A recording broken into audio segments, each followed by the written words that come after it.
Be excellent to each other and party on. We're back for another Legacy League, and today we are playing blue-red tempo with Dragon Rage Channeler, and we have the Storm Chaser's Talent Boomerang Basics combo in there. We've also got Quarry Steelcutter, so we can go quite wide with tokens, and then we can finish with a Murktide if we need to.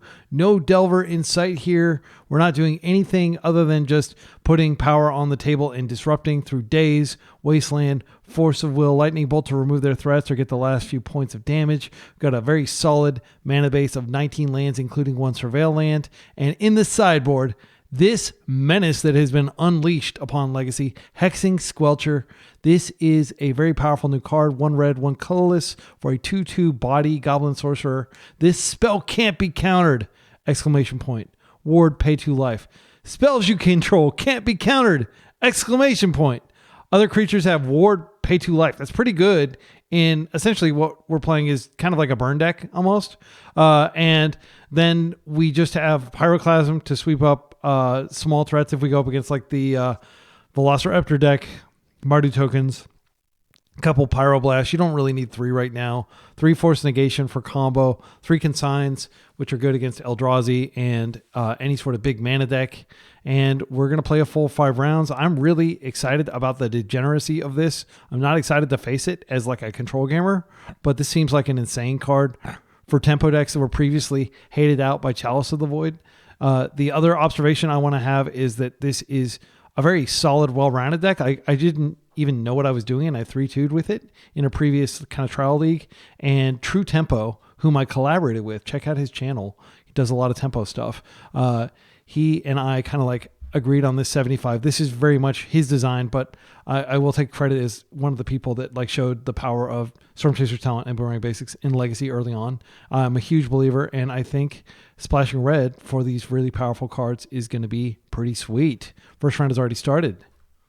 We're up against a very likely green-black Cradle control deck. This deck is pretty terrifying. Daisy is going to probably be pitched to force. I don't want to just like I will remove everything I can remove, but I'm not going to force just anything. But they do have Allosaurus Shepherd. I'm going to keep this. We have Wasteland to stop the Chalice.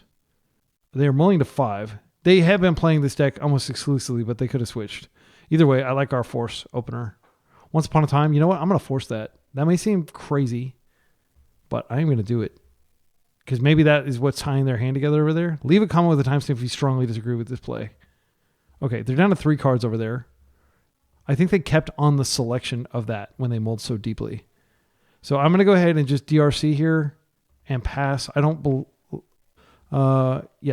we could hold up a Surveil land, but I want to be able to immediately start filling up a yard here. And of course, if I'd waited, I could have forced something when that came down, but we'll see what happens here. I'm most likely going to have to waste a cavern here. I could have waited to stop something like Natural Order, which is the main... like. They're really playing a combo deck there that has like an insane aggro plan too. Okay. If they waste me here, I'm not sad at all. Please waste me. Okay, interesting. So I don't usually encounter versions of the deck that are playing Wasteland because they're trying to get a bunch of like a critical mass of interaction up. But I'm fine with that. Okay, so this is just invest in the future here.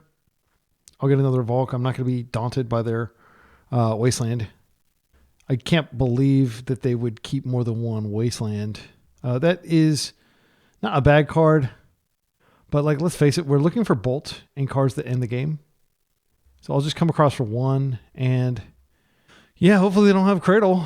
If they do, or even worse, if they have the Badger Mole Cub, that's the real card that breaks things open. And that's one of the reasons I forced the Once Upon a Time just to make it harder for them to find it. White of the Reliquary is annoying. It is currently just a 2/2 though.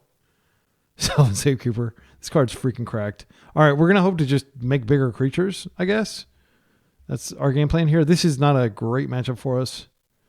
I can't waste one of their lands. I'm going to go ahead and start with the Brainstorm and see what I can shake up over here.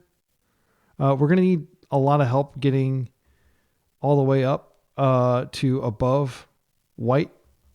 We need a Bolt for white. But unfortunately, Sylvan Save Creeper takes that off the table, right? So what do we even need here? Obviously, we need the Pyroclasm that's in our sideboard. That'll be very strong. This is a type for the yard, but it does double trigger. if I want to keep it. I think I actually do want to keep it. Yeah, and then I'll double trigger, and then I'll bin something else. Because I can cast this and waste them, which might be useful. Oh, or we could just do it a whole lot. My goodness, what a great draw. And now I don't even have to shuffle. I can just waste and just churn through these. But that won't give me the third type, unfortunately. So that'll give us artifact, instant, land, but not a different type. So I do kind of want to shuffle here. And I have to ask like how strong it's going to be to really cut them off mana when they can just white to go get more lands. I think we just want to cast as many spells as we can here and get otter big. It sucks to put this back, but I do want to shuffle here and then brainstorm again. Yeah, because none of those types help us get flying, and that's how we win, is we get massive damage on them. So I'll just grab another Volk here. That shuffled the deck. Now we can start looking for the Bolt. But again, Bolt doesn't matter. I need to quit thinking about Bolt because they will just do that stuff. So this is an easy dodge. Let's see what they're drawing. Natural Order. Okay, so are we just dead? Let's see. 1, 2, 3. They don't have the mana to win with Natural Order alone. Yeah, I'm just going to go ahead and do this first. This might be suboptimal sequencing. If you're a veteran tempo player, let me know if you think I'm suboptimally sequencing. Let's go ahead and it doesn't matter what we check. Yeah, it doesn't matter because I'm about to see my hand. I am going to cast this. Okay, so Natural Order again. We're going to need to worry about that in 2 turns. They could sacrifice this, go get Cradle, and then Natural Order immediately. So actually, we could have to deal with it next turn. That is another type for the... Yeah, I'm going to bin that. Okay, now we have Boomerang Basics.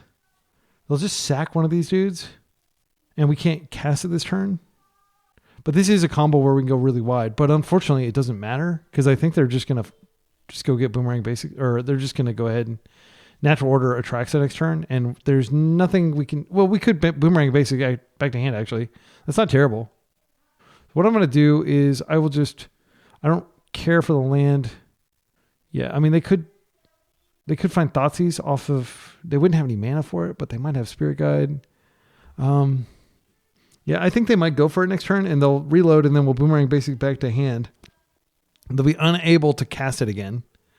And then at least we won't have to worry about it. If they go for Craterhoof, they're only going to have 3 creatures plus their Craterhoof. I don't think that's lethal. And this will be tapped because they'll have used the ability. I'll just keep Storm Chaser in hand, I guess, just in case they do find Thoughtseize. Now we'll come across for a lot. Hopefully they just let this through. They don't know that they're drawing Natural Order. They might chump some of this. They can also just go get BUG Hogaak and pretty wreck our DRC. So we do get 2 cards. I forgot about that, actually. Okay.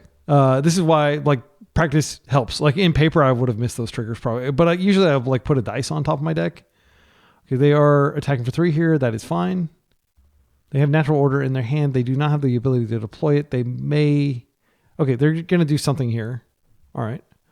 Spajuka Bug. I can fill my graveyard pretty quickly here. Okay. So we take 4. We drop to 13. This is just a huge game piece. It can also chump. Oh, man, that's a brick. Okay, so let's think about what we're going to do. First, I can fetch Surveil if I really need to. All right. So let's think about this. So we definitely want to bounce this back to our hand. That'll give us a trigger. Then we play this. Or we could resequence. We could Storm Chaser Talent first. That way we can manipulate what we're going to draw. If we Surveil, we can also manipulate what we're going to draw. We might need this mana. We might find a Brainstorm to put one of these back. I'm going to go ahead and start with Storm Chaser Talent I'll start with Storm Chaser Talent because I'll probably want to do this anyway. You may hear my son playing piano in the background. There we go. On top of the library for sure. All right. So now I'm going to go ahead and start with the Brainstorm. Oh, it's on top of my library. Of course, I can't get it yet. Okay. Well, what we're going to do then is I'm going to go ahead and Boomerang Basics this. So this will give us some more triggers here. Okay, stay on top of the library, and I'll draw you. Okay, and now I have to fetch, unfortunately, so I can get more mana. So I'm not going to be able to get a perfect brainstorm, am I? So maybe I just wait and Storm Chaser Talent this time, and then I might be able to apply lethal pressure next turn. Storm Chaser Talent will give me one trigger, but it's not going to get me where I need to go. Brainstorm puts an instant in the yard, and then if I got lucky, I could get to Delirium, which would be nice. I think I'm just going to go ahead and do this and not get a perfect Brainstorm. Any creature, artifact, enchantment that goes in the yard, and we're cooking. That is an instant that I might need to keep that to burn them out next turn. Like, I might be able to burn them out around Atraxa. Oh, Boomerang Basics. That makes it a lot better. So what I want to do is ideally put a Storm Chaser Talent into the graveyard. That'll be my final type. So I could bolt them in the upkeep to do that. Yeah, I don't want this ever. Yeah, I'll do it like that. And then I'll just put this. I'll just bolt them in the upkeep to get rid of the Storm Chaser Talent. I just need to remember to do that. And then we Boomerang Basics, whatever crazy threat they put out there. I'm going to attack with both. If I'm happy to trade this for this. Again, we know that they can't kill us this turn, I don't think. And we'll have a blocker back for this. Okay, they're just taking the 5.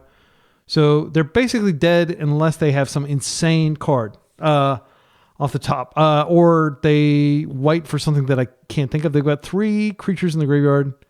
Collector Oof is fine. That doesn't affect me at all. So that's a brick, basically. They can attack. This does have Vigilance. Only one creature needs to get through, and I think this will be Aerial. So I think it's deterministic that I don't actually have to block this. Let's see. They could go get. No, they've already got Bojuka Bug. I'm trying to think of things that could go wrong here because I'm in a very dominant position. I'm just going to take this damage. All right. Oh, and technically bouncing with Boomerang, basically, I've been talking about it like Sylvan Safekeeper wasn't there the whole time. So let's go ahead and do this during the upkeep. And now this has Flight, I believe, once we bin this. Is that 4 types? It is. So we've got the win. All right. It took a little bit of thinking to figure that out, but worked out. And we know that their hand is natural order, but they could, what could they get? Search for, I don't know. I'm just going to play this out just in case they have something here. So I can get these bigger, and then at least they'll lose their board if they have something. I don't want to take any chances at this point. It'd be humiliating. Yeah, I'll take that because that's another trigger. And then we're just going to get these as large as possible here. I can go ahead and do it again. I'll go ahead and fetch. I'll just get the island here. I'll cast this out. Ponder, and then I might be able to just find another bolt. Daze goes to the yard. There we go. All right, and again, I'm just playing Delver, so it's not like I'm preserving any information. Can you stop that? All right, they scooped. Okay, so Sylvan Safekeeper, a very scary card, but pretty. We handled it. Pyroclasm does come in. It does hit a lot of our stuff. Let's think about so. Obviously, our creatures have prowess, so they're not going to die to this generally. But I'll take out the Dazes. That is pretty obvious. They're not going to be countering my spells. Hexing Squelcher isn't going to come in yet. I don't think any of the other cards make sense, so we'll just do it like that. That way I don't have to shave any threats. All right, and this hand is pretty similar to the previous one. We have the Storm Chaser Talent combo. I can just lead with this, and we'll see whether they waste us. I do think I don't want to play it on basics at all. They mulled a 5. That's good for me. Just like they did previous game. And it's hard to know whether forcing the Once Upon a Time was correct, but I've been doing it a little bit more. Just because they have Allosaurus Shepherd and my force does nothing if that happens. Yeah, nothing feels worse than to have a force in your hand that you could have spent. And especially when they reveal Allosaurus Shepherd off the top with the Once Upon a Time, that feels the worst. Okay, so here we're just going to go ahead and I'm going to trust that they're not playing a lot of Wastelands, but they absolutely could be, and I could get crushed. I would dramatically slow down my roll, but I am just going to go ahead and get Storm Chaser Talent on the table. Am I? I mean, I could. I think I'm just going to get the DRC out. I mean, she's the best 1-drop of all time in Legacy for a reason. I think she's better than Tamiyo. I know that may seem like a controversial call, but she's the reason people play red. This one card. Okay, they do have Wasteland here. All right, Badger Mold Cup. They're going to be able to waste us multiple times. So this is probably the end of the game. Yep, that's pretty devastating. I guess it does make sense to play Wasteland with this card, but it just seems like, yeah. I mean, it's called Cradle Control, and they are controlling me here. Okay, what a draw. What a freaking draw. Holy cow, that is an insane draw. Okay, well, this produces a lot of mana here, but there's not a lot I can do about it right now. I could Boomerang Basics. That seems like a pretty sclerotic play. I could ponder here to try to find more land, maybe find a force. I think that's the line, just in case they do have natural order. That stays on top. Okay, definitely don't want the Mercs, though. But I guess I have to take a Merc if I want to take this Misty. Yeah, that sucks, but I'll just play this next turn, and I'll be able to multi-spell. And we're just going to have to work through this Wasteland. I was like about to concede, basically, and then my deck gave me 2 lands. That was pretty sweet. Badgermole Cub, just an insane card. I like this art too. It's got like all the different, it's like the Badgermole Cubs Science Natural History Museum. Fiend Artisan is a brutal card, but keep in mind that if we find, Bird of Paris, if we find the Pyroclasm, it's insane right now. So I will be taking 3 here. And I mean, Murktide is a heck of a wall, but they're going to have a lot of mana next turn, unfortunately. Because these tap for 2 each. So 1, 2, 3, 4, 5, 6. They can practically go get Atraxa. They might have a land to get Atraxa too. Okay, so we draw the Merc we don't want. I'm going to immediately fetch. And then I'm going to probably Storm Chaser. I probably have to ponder. Desperately digging for the card. Yeah, I'm going to go ahead and do this. But I am worried that they're just going to waste this. And then I won't have the red mana that I need to deploy. Yeah, I'm gonna do it. So let's go ahead and ponder. If I can find a bolt for the Badgermole Cub, that is pretty good. But I probably need to bolt the Fiend Artisan instead. I'm sad to bin that, but I think it is correct. We're not looking for more threats here. We're looking to stabilize. These are pretty good. Unholy Heat deals with this. Bolt deals with this. I think I'm just gonna bolt Fiend Artisan, and then I'm gonna I'll bin the Quarry Steel Cutter next turn off of Thundering Falls, and then I'll draw the Unholy Heat, and that can deal with, a white or something that they deploy. Actually, you know what? Yeah, I can bin this right now. Yeah, that works out great. Okay. So they're still going to produce tons of mana, but they don't have a search ability now. And this will actually give me Delirium, which allows me to attack, which is nice. Well, they are racing me, but I do want to get their life low. All right, just playing it very carefully here. So this will reveal an unknown card. They're almost certainly going to waste me during their turn. They're a good player, so they know that you always waste after you've drawn your card and you have maximum information in case you need to use that mana for something. Endurance. Good that they're casting it now and not at instant speed. Okay, so we lose that. We're going to take 3 here. Okay, 1 unknown in hand. Unholy Heat will be good in 2 turn cycles. Looking for land. I don't think this matters. Yeah, I don't really want to draw that. I'm going to go ahead and create a body, and it'll probably just chump for a turn cycle so I can stay alive.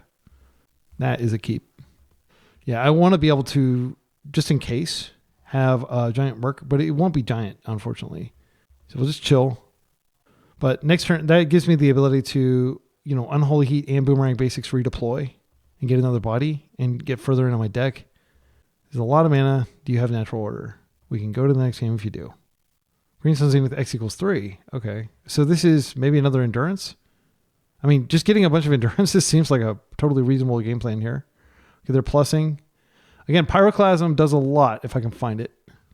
I think at this point I do want to preserve my life total. As cowardly as that sounds. There's no way that this is going to actually get through and do any damage.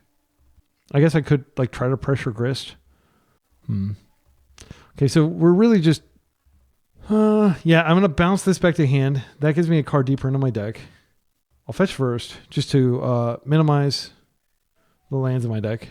Since I seem to have turned the corner and gotten out of the doghouse. Oh, I freaking cast the wrong one. I mixed up Boomerang Basics and Storm Chaser Talent. I needed to cast... that goes in the yard. That fills up my types. Actually, I need to be careful now because I might accidentally get Delirium, which would be bad because I'd crash into this endurance. But actually, it wouldn't be that bad because I could kill this and then kill this in the air. Let's think about that. So I'm going to go ahead and start with this Boomerang Basics. Yeah, I wouldn't mind killing this. I'll do that. Okay, so I am going to try to get Delirium here then. It wouldn't lethally kill this, but it'd make it to where it couldn't minus. I think that's probably good enough. Wasteland goes to the yard. Draw a card. We've seen a lot of our deck. We might find the Pyroclasm. And, okay, that's not a bad draw. So here, I just need a creature or an artifact, and I can fly in. And again, I could definitely have gone after the Badger Mole Cub here, but I do want to kill Grist if I can. That is an above average draw, but it's also food for Merc, and I've got removal. Yeah, I'm just going to let that go. Oh no, I don't have freaking Delirium. I punted. I was about to shame concede, but I probably should shame concede. I'm not going to win anymore. Yeah, that was pretty embarrassing. Yeah, I forgot that it doesn't kill this without Delirium. So yeah, absolutely a punt. And now they can start murking my dudes, or they can just keep going wide. But I'm staying in. I'm not conceding. I've got 8 minutes for game 3, which is not a lot because I've been thinking really hard. This is a hard deck to play. They're probably just going to end it here. Okay, that's fine. They could smash with everything, or they could keep doing this. I'm just going to block. Again, like my one out is drawing Pyroclasm, I think. And I have to kill this before I can deploy a Murktide, or else Murktide is just going to die. Come on, Pyroclasm, please. Okay, so I'll just deploy this. And I don't know what... Oh, wait, can they kill me with this? They've got -5. They have 5. They have 2, 3, so they can dome me for 3. I definitely need to punt or block here. I may need the Merc just to stay alive, sadly. They're drawing a Bayou, so that doesn't do anything, I don't think. I think I am going to just Merc to stay alive, sadly. And then they'll have to minus to kill it. So I'll get all my instants out because I think I can probably replenish those. And the size doesn't really matter because he's going to die from Grist minus. All right, and we could have unhealthy heated there. I did actually have Delirium. I guess I could have. Yeah, so I have Force, which doesn't do anything. I think I'm kind of spiraling here because of that one punt. I'm not proud of my gameplay of this game. Okay, so that goes down. It wasn't going to get us there anyway. I really do believe we just need to stabilize the board, and then we can get card advantage to get the rest of the way there. This is 3 damage coming in. I'll just take it. They don't have the ability to search their deck for a land, which is how they would Bojuka Bog us, but they could have a follow-up endurance. Okay, that's bad. I think I just have to unholy heat this, and then I can attack this, and they'll probably throw something in front of it. But that's still... Wait, let's think about this. Do we want to regrow something? It might make sense to just regrow here, but then are we going to die? We regrow back to a Boomerang Basics. I think I'm going to do that. So that is a mode, and then I'll just chump this turn. Okay, I am actually running low on time. I'm considering conceding here. And for those of you who are new to the Be Excellent channel, I frequently run out of time because I think really freaking hard. Yeah, let's get that. And we will pass. And now we have natural order covered, and we'll just chomp.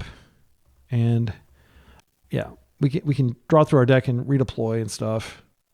It would probably take a miracle here. Do they have us dead if they just attack all 1, 2, 3? I think they actually are very close to just killing us. So this is not lethal. What I'm going to do is I'm going to trade with this token. It's not lethal. No, they could dome with that. Yeah, I'm sorry. I'm just going to keep it, and then I don't know what I'm doing. I'm punting is what I'm doing. Okay. I'm yielding to time pressure plus that issue I had earlier. Okay, there's the Cradle. So they have tons of mana. All right, we didn't find it. I'm just going to go ahead and do this first to see if I find it, and then I'll just scoop if I don't. Pyroclasm would still potentially save us. Corey doesn't do enough, I don't think. It's our second spell for the turn. I'm just going to concede. I think we can do better game 3. Because we have to clear all this, then we have to clear this, then we have to clear this, and that's too much. I can't do all that. I don't think Days is where I want to be, even though I'm on the play. This deck just has so much mana. Okay, Pyroclasm, Snap Keep. And we got the Storm Chaser Talent combo. I just need to play quickly, and I think I can win here. They're mulling to 6. So the plan is just get Storm Chaser out and start beating them over the head. And then once they establish a board, I can Pyroclasm, and I can do so in a way that I don't kill my honor. They're mulling to 5. They've been mulling a lot this match. They mulled to 5 all 3 games. So I'm going to just try to finish with a big Merc if they don't wipe my graveyard, which they have at least 5 ways of doing, and lots of ways of searching for those things. So my graveyard is a very brittle place. I will cash in my graveyard with Murktide when I get the chance. So let's go ahead and I'm not going to play on basics. Choke is a card they could have. I don't know if any lists are playing that, but it's scary. Let's go ahead and play this out, and I will just save the bauble for next turn so I can get some damage off of it. Once upon a time. And I'm kind of like disincentivized from F6ing because I'm a counterspell deck, and I don't want to tell them that I don't have a counterspell. It's fine. All right, that'll get swept up. Brainstorm's nice. I'm just going to start with bauble, see what they're drawing. I've got 5 minutes. I need to calm down, but it is really embarrassing to lose the time, and especially... Okay, that's fine. So I think what I want to do here is just go ahead and bounce this back to hand, get an extra trigger. So we'll draw our card. Okay, another strand. That's nice. I'm just going to play it out and let them waste me. And then I'll have 2 bodies. And then we'll just have to brainstorm before we wrath. But like the good thing about this is it, it doesn't use the graveyard, which is really nice. So I don't think they're going to block here. I think they're going to take it, and that's great for me. Then next turn, we've got Brainstorm into yet another thing. Hopefully they waste me here, trying to slow me down, but that would be a huge mistake. Bolt is nice. So Bolt, we can... man, what if they have like the Wasteland plus the guy? That would be... that suck. That was really brutal in game 2. Bolt can just go to their dome. I could Bolt and Pyroclasm and kill 2 creatures. I would probably take that trade if that presented itself because they're so low in cards. I think they got extremely unlucky with mulligans, and that is just the opening I needed with my very mid-tempo skills to be able to beat them. Okay, there's the Wasteland. Do you have the dude? No, you're just doing that. Okay. Bop. Love me some bop. All right, I don't have good attacks. They have a lot of... No, wait, I do have good attacks, but... yeah, I'm not going to block that. I think I just need to clear one of these so we can prevent a total blowout. I could Brainstorm and just get rid of the Merc. I'm probably not going to cast it. Okay. Force is nice because it stops a lot of the nasty stuff they can do. I think I'm just going to put these back. Now I'm going to fetch. I think I take them off. Man, I don't want to do it, but I think it is correct. If they have another Bolt, it's pretty devastating, actually. I will just take them off of this. Okay, and then if they want to trade, they're welcome to. So, like, Wasteland would be pretty brutal here because it'll keep me off Pyroclasm for another turn cycle. And Pyroclasm does 2 to everything, so I need to cast 2 spells. Like, this needs to be my second spell so that I can keep my otters around. Okay, they fetch. That's not a Wasteland. That's good. I have 3 mana now. I will force, like, a big creature. Okay, they're just passing. They have endurance. Let's bobble first. Drawing Green Sun. That's a good card. I think I just want to ponder. No, wait. If I ponder, I could whiff on blue cards. I think I'm going to come in and then I'll just force the endurance and then I can bolt. And yeah, that's what I'll do. Abrupt Decay. Okay, that's a cool card. That's fine. That's a good benefit to us. I'm going to let them block if they want to block. Okay, I'm going to go ahead and just bolt this now to restrict their mana. Am I? Yeah, they could just draw a natural order, which would take me out. Well, I mean, technically I could force that. I am gonna go ahead and ponder now. No, I'll just save it for next turn. It's hard. Yeah, I'll just chill. So we get our card. It's another land, which isn't the worst. We can chain stuff together. I can surveil, but I'm not going to be able to proc this. Once I get to 4, I can regrow like a bolt or something. This might be the natural Badgermole Cub. I think I can just I can ponder Pyroclasm next turn, and that'll clear that. So I'll let them make this creature, which is just going to be reverted to a normal land after this turn cycle. Okay, and so I'm paying 2 mana to essentially answer their 2-minute play. That's a bad draw. That takes me out force, unfortunately. I do want to go ahead and fetch just so I can keep the card that I find off this. Okay, let's go ahead and do this first because we need to get Prowess trigger. Okay, Storm Chaser talent, get in my hand. DRC is a nice follow-up card, but I just need to have force. Okay, and now let's just go ahead and kill everything except for my Prowess token. Okay, they get their land back. It's tapped. It's not a creature anymore. I can't block. I can come in. And they're dead on board, basically. I could just force, and then I draw DRC, but that doesn't proc this. What is this? I think I just... is it a force block? How big is this thing? It's pretty big. I'm going to force it. Then I'll play the DRC, and I'll just hit him for 1. Okay, and this, in classic Be Excellent fashion, is going to come down to the wire. I actually am... I could play this out and regrow something. That way I'm not vulnerable to... Yeah, I think I'm actually going to do this. I'm going to regrow. Let's regrow a Boomerang Basics. No, I could regrow a Bolt. That's lethal. Yeah, so they have to Endurance now if they have it, and that's the last 2 cards in their hand. Okay, and now we just attack, and they're dead next turn unless they can stop a Bolt, which I don't think they can. Yeah, imagine me not getting Bolt, which just says I win the game. Good games. Intense. See you in round 2. Round 2, we're 1-0. We're up against a fan of the channel. Oh, hey, dude. Love your content. So this hand is Corey. I mean, this is a keep just based on having DRC. But we can Corey. This will trigger. We have days. What's not to love? And we're on the play, which is great. Now all we need is for our opponent to mulligan to 5 like the previous round. That was definitely a huge shot in the arm to my mediocre play. I'm going to try to tighten up, but we did get there. All right, so I'm not going to live in fear. Not that I can if I want to deploy the DRC. I mean, we have plenty of lands, actually. I'm totally chill with them wasting us. I won't necessarily be chill if they double waste us.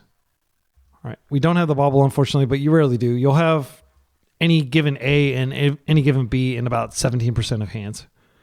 If you have kind of like a 2-card combo, which, you know, we kind of do have a 2-mana or 1-mana 2-card combo in DRC and bobble, which helps us rocket right into the delirium.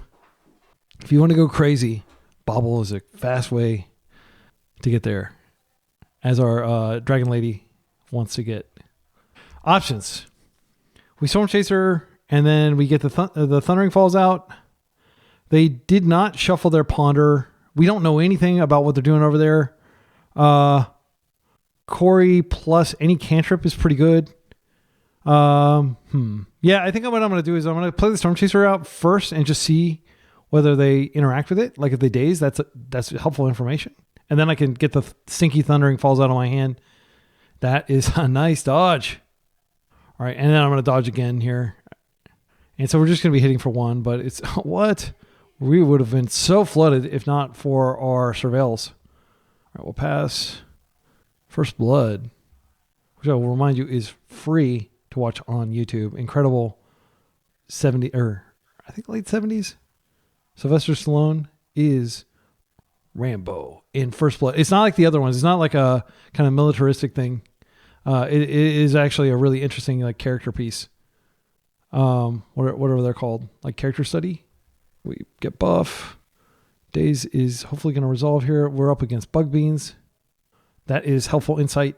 Bug Beans is strong. I haven't played with it recently, but I do think it'll be very good. We don't have a blue card to pair with this, so let's just bin it. Please don't have the Daze back, or we'll be pretty screwed. I mean, we can Corey to get in there. We can also try to disrupt them. We can cut them off 2 key colors with a Wasteland if we get lucky here. I have to assume that they're trying to decide whether to Daze or to force. Okay, they do have the Daze, so we can't prevent it. So Beans is in, and our job just got a lot harder. I will be bringing Squelcher in this matchup. I think it's really good, and I'm sad that it's so good as a Beans player. Oh, we're getting flooded. The flood continues. Well, I think we waste. Do we waste? Corey buffs and gives us a Surveil. I guess we do that. It sucks. It really sucks. Yeah, they've already seen this.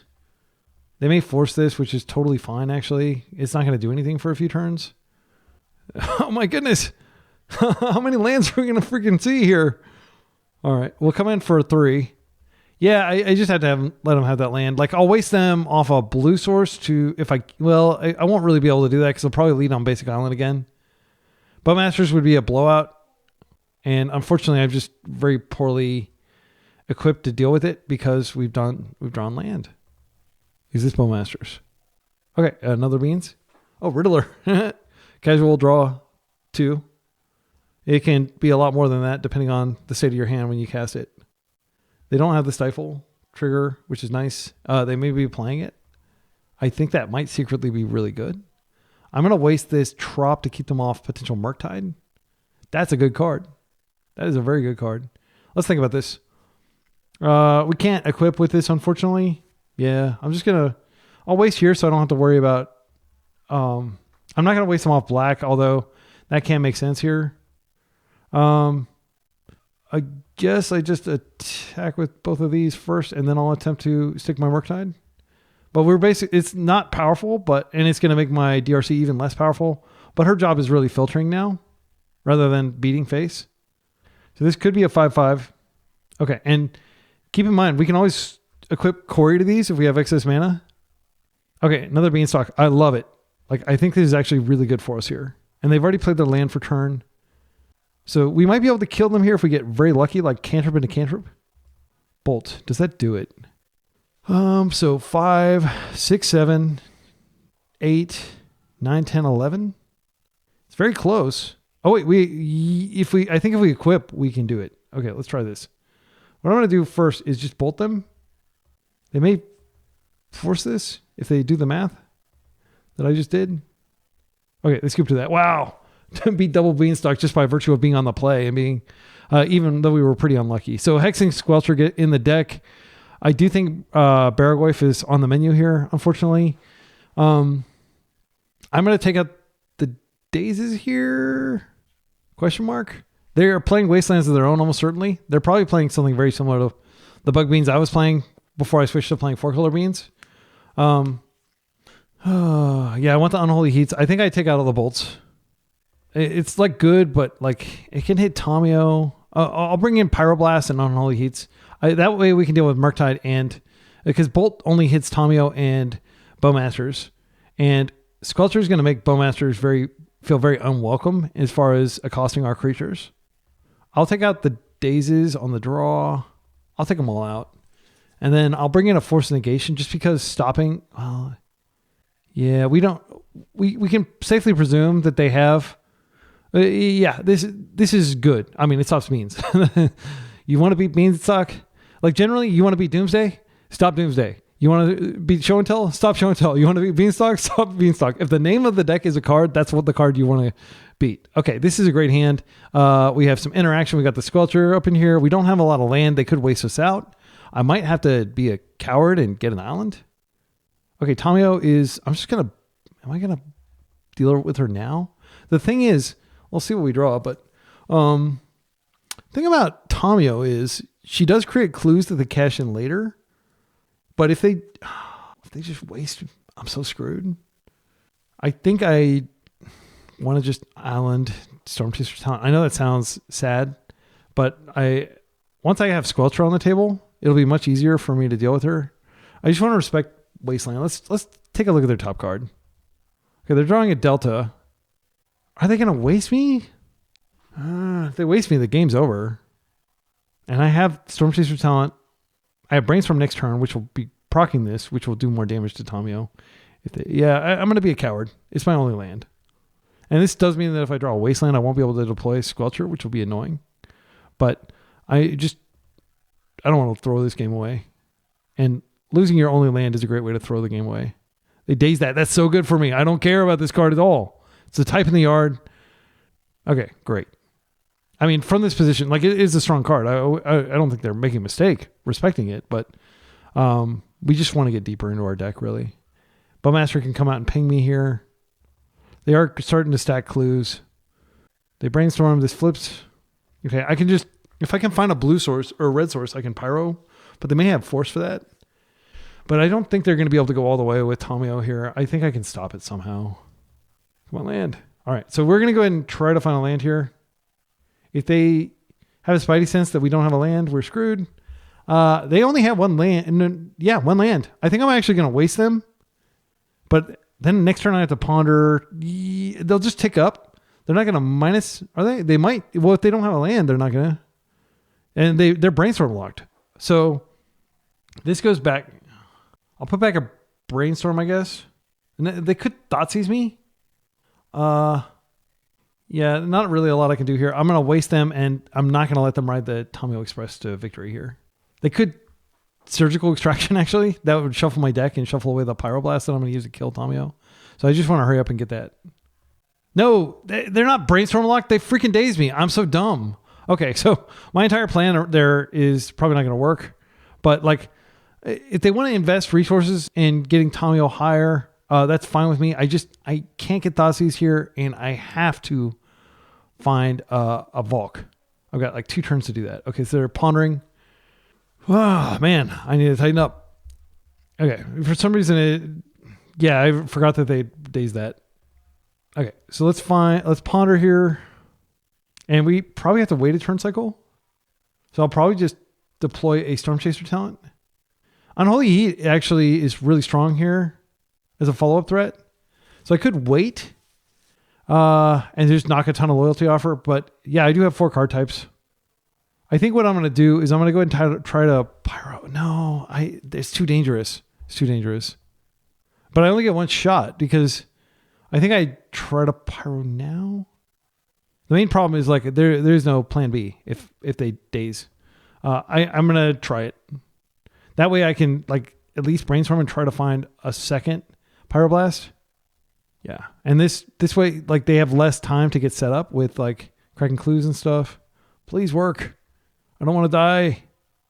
Whoa, Scoop. That was a freaking huge play. Oh my goodness. That was really important. And now we're kind of like dragging them back to our turf, but they could just beans here and run away with the game again. I mean, they did get card advantage off of Tamio.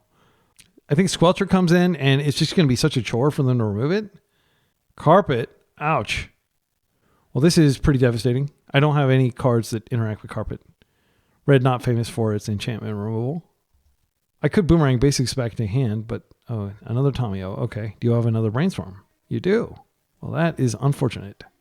Luckily, it's going to be a 0 value Tamio, assuming I can get in there and kill it in time. They could just regrow a Brainstorm, but I'm going to stick this Squelcher this turn cycle. Unless I get Corey. If I get Corey, I might just start cooking on Corey. They could have Spell Pierce here.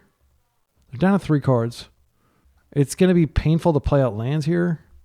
Darcy is not bad. I could Darcy and Storm Chaser talent. Then they have to deal with that. I kind of like that. And then if they counter the Storm Chaser talent, I don't really care. Darcy will give me card filtering. They'll probably just push her. They won't be able to Bowmaster unless they remove my graveyard. I think it is better to just diversify our threats. I don't necessarily need to make a land drop here because it just feeds their Carpet. So I'm just going to play into daze for the rest of the game. I know it sucks. I could go ahead and Brainstorm and just try to find a land drop. Is that better than Storm Chaser? No, I'm going to play Storm Chaser. And then next turn, if we... is that good? I think it's pretty good. I don't think they're going to have Endurance. They could have... I mean, they're playing kind of a retro build, so they could have a retro card, which is now Spellbomb. I don't think it's like necessary right now with the meta the way it is, but it would be good in this situation. I think I diversify away from this. Okay, and I've got 2 threats most likely. Okay, it's in. So now we have pretty diverse threats that they're going to have to deal with. If we get Corey out, we have really diverse threats. But they could like push and then regrow and push again. There are lots of things they can do here. They have tons of mana. They could also just start casting the Riddler. Fatal Push. Okay. They're going to regrow. Okay, no, they're going to waste us. I'm struggling with words. Okay. And then you have 2 more mana. What are you going to do with it? Riddler? Merc. Okay. Well, that's bad news because that means I can't attack Tamio. And they plus. Okay. Is there a path forward here? We've used one of our 2 Pyroblasts. Unholy Heat won't hit this anymore. We could Boomerang Basics and attack. We'd have to find a Boomerang Basics to do that, of course. I couldn't start with this. I could find Unholy Heat plus this and get it. I think we just have to Boomerang Basics it. It sucks, but I think it's true. So I will put back one of the Corys. I'll draw it later, I guess. I don't really have a choice. And then I'm just going to Boomerang Basics, and then I'll hit Tamio for a little bit. It's not a lot. Next turn, we are drawing a Wasteland that we can use to multi-spell and get Corey online. But Corey's not spectacular against what they're doing over there. Let's bounce this back to hand. Always yield to our otter. Okay, that is pretty lucky. So we'll do 2 damage to Tamio and just keep her in stasis for the turn cycle. Yeah, next turn, I think I wanted to deploy Hexing Squelcher this entire time. The good news is they did get rid. I mean, they can redeploy Murktide here with a few of these things, and it'll still be in the way. But we get Cutter, and then we can. We probably shouldn't kamikaze Tamio. We should probably wait a turn cycle. So she's going to get some loyalty here. Yeah, they're going to bring him out as a 4/4, which is not the end of the world, but they could play a second mark later. Looks like they're going to do something first. Riddler. Okay, that's a good card. I might have just spent, $200 getting a playset of those. Our Tamio pluses, they had their shield up. They can go ahead and deploy the mark as well. Also note that when they crack this clue, there's a good chance that they'll be drawing 2 cards off of it instead of 1. All right, mark's back. It's a 4/4. This will warp out, and then they will only have 1 blocker, but it shouldn't matter with the cards I have on top. I mean, there's a world in which I like brainstorm and string together enough cantrips that I can attack, but I need to attack for 5. I don't think there's a world actually. I said there was a world, but I don't think there actually is one. Okay, so what we're going to do here is we're going to go red, Corey. It's triggers, but it doesn't matter because I'm not going to be attacking. If they have a force here, I probably just scoop it up. They have Cutter, man. Yeah, I will brainstorm here. I've already made my land drop. I'm just doing this to get the trigger. Okay, I think actually I don't care that much, but I do think we're done here. I have plenty of time for the next round. I do get a dude. And then we'll wait till next turn. And if we get lucky and find a cantrip, we might be able to Squelcher into cantrip and then attack for a lot at Tamio, but they'll get debuffed. So I think we're just going to be, unless they fail to find a land here, we are going to be facing the big guy coming out of warp. They plus to 8. Yeah, we have to swing in now. Okay, yeah, and they have the warp guy. And warp guy only draws 1 card because they have 2 cards in hand. But there's also a chance they have like a force. Okay, they're going to attack, which I think is Cavalier, frankly. I would just defend that Tamio to the death here. So what I can do is if I draw Pyro, I could maybe take her out. I don't think I will. Well, I could take her out, but Corey number 2. Let's think about this. Yeah, there's nothing we can do. Good game. Yeah, because they have blockers and we can knock a little loyalty off, but it's at the cost of like our entire board. I mean, I could have deployed this. I don't think we're going to keep her down, and they're going to kill us in like 2 turn cycles. So I don't think that was a close game at all. Okay, on the play, Daze gets back in the deck for sure. And now, maybe this isn't necessary here. I had a discussion with True Tempo, again, the creator of this build. He and I agreed, like I gave some feedback on the sideboard, but then he went and he 5-0'd with it. So I want to be clear. This is his deck. This is not my brew. And I'm just piloting it to the best of my abilities. But my instinct is Squelcher's strong here. I think she's really strong. She, this crazy goblin sorcerer. Finally, a place where the ingredients are as potent as my magics. I don't know what to cut. I genuinely don't. We can cut the force negation on the play.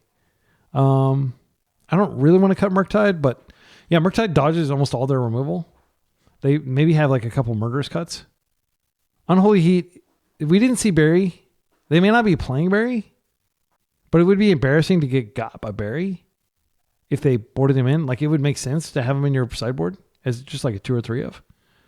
I want to be low to the ground. Maybe I cut Corey, and that might seem weird, but like we can ride a single win con to victory. Corey was not good there.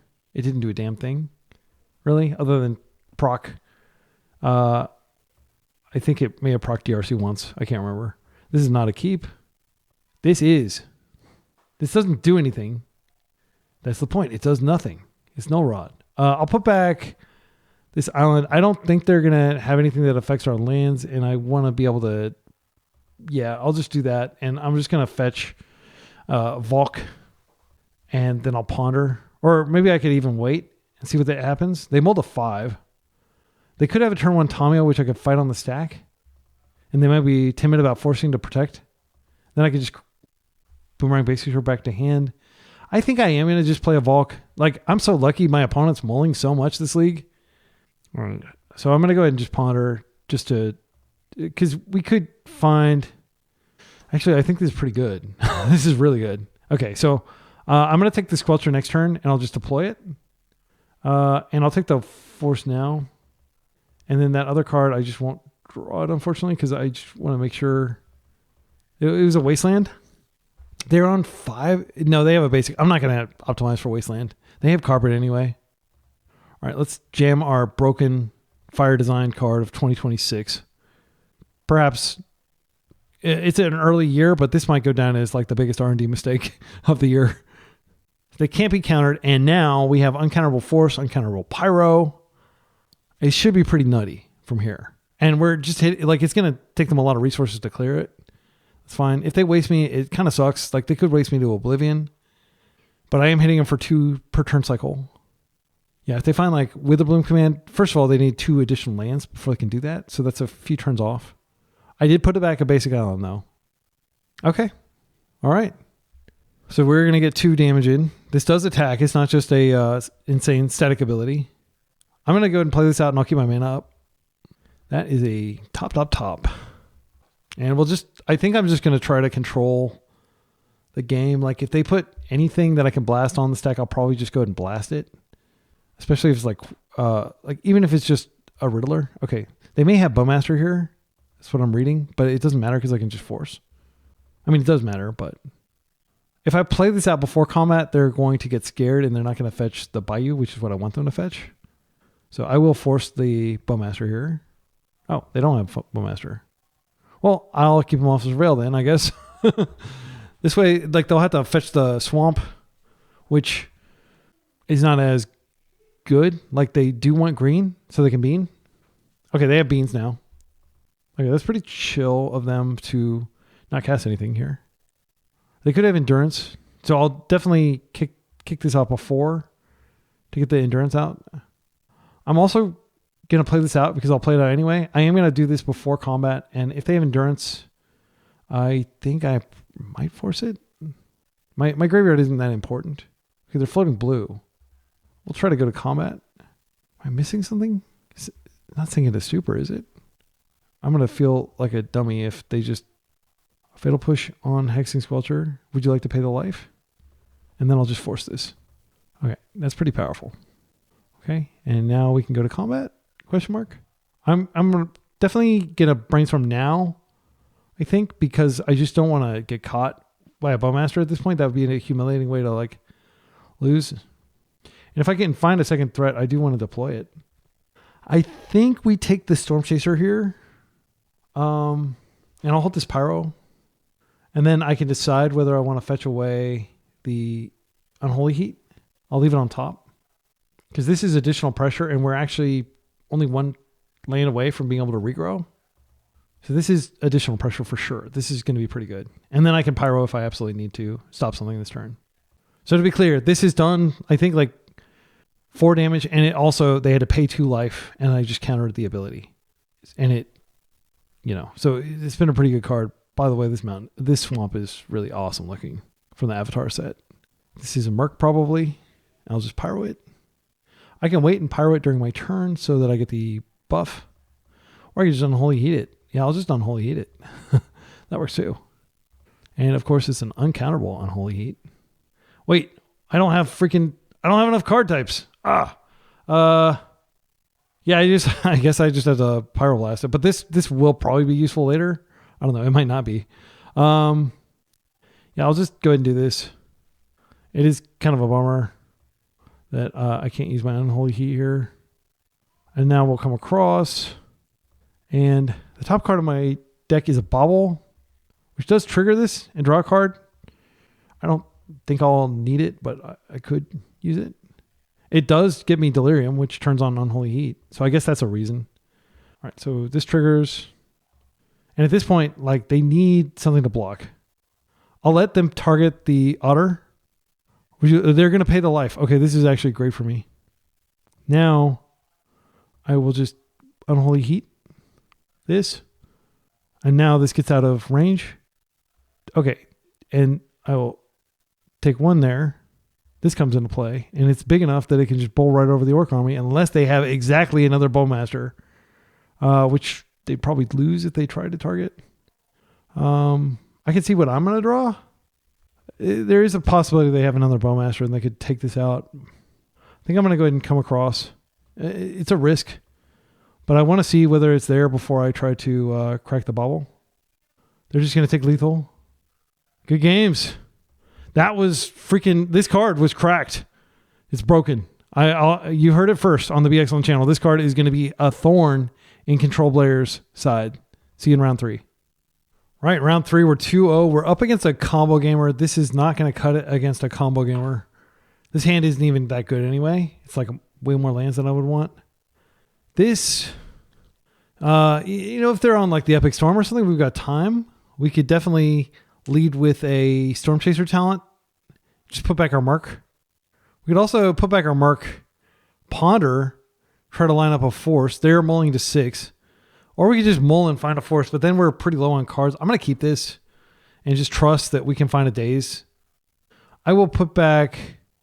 If they're on like a Storm deck, it might actually be consequential. Oh, no, I can put back a Bolt. I think Bolt goes back. And that will probably not come back to bite us. So I can shuffle away one of these cards if I want to next turn with the fetch. Let's find a Daze, shall we? DRC Bobble Island. So we don't want that island ever. DRC, again, I just don't think we're going to have time. We could DRC and Bobble next turn to get a really good clock going. I just don't think that's the fight right now. I think drawing a Daze or a Force. Okay, we drew the DRC anyway. It's not the worst. This Wasteland is going to be doing a lot of work though. Taiga. So only Epic Storm plays Taiga, I think. Yeah, LED. I think we might just be dead, unfortunately. Maybe I did need to mulligan more aggressively here. Are they gambling our hand away? Oh, Squelcher. I happen to be acquainted with this card. This card is broken. And now we're going to see how broken it is in a combo deck instead of just a fair deck that's just trying to stop Chalice. So now our hand is going bye-bye. And basically they have to whiff. That's the only thing that can work here. Even if they whiff, we're not winning this game, unfortunately. They'd have to whiff hard. Like, if I weren't filming, I would have already conceded. We're not going to win this game. Okay, so I will waste here and just deploy my baubles. Murktide is not a card of any consequence here. I'm just going to immediately get cards in my hand. I can't force anything, unfortunately. Like, I have to find a Bolt and a Force. Good news is they don't quite have Metalcraft. They said anything good on top. I'll just say something very bad. Since it's Badlands, you get it? I mean, they're just, the information doesn't matter.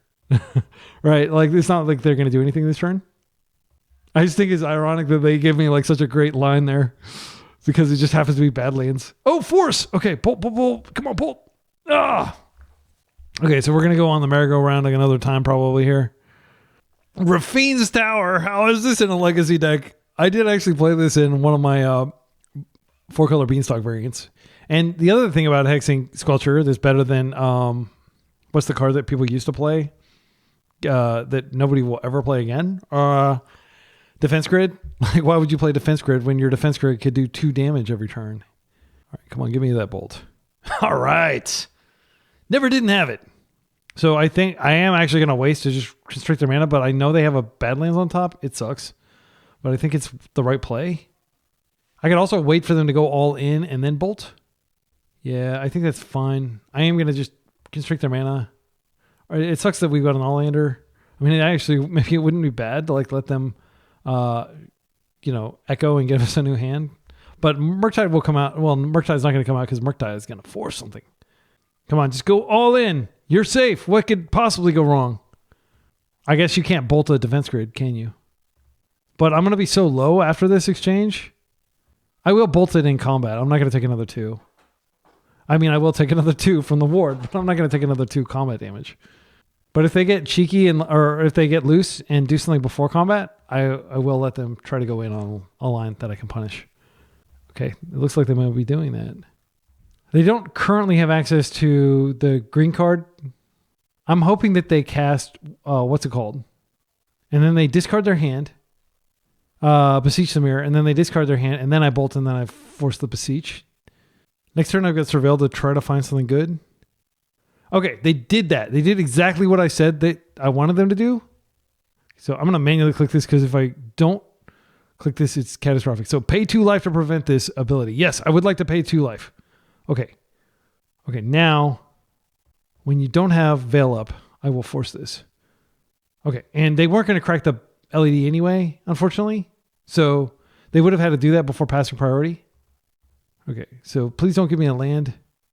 That doesn't do anything here, unfortunately. Bouncing their LED doesn't do anything. I'll just Thundering Falls to get deeper into my deck. We're at 15. We're vulnerable to of course, more land on top. We're very vulnerable to like mini tendrils at this point. But we did get some cards there. I'm hoping that they're just going to be in the doldrums for a turn or two, and I can maybe do something. Oh, well, the game's over probably. But they don't have uncounterability. We could find another force. Oh, interesting. What are they? They discarded a Brainstorm, so they're not going to go for it? All right. I'll take them off that land, I guess.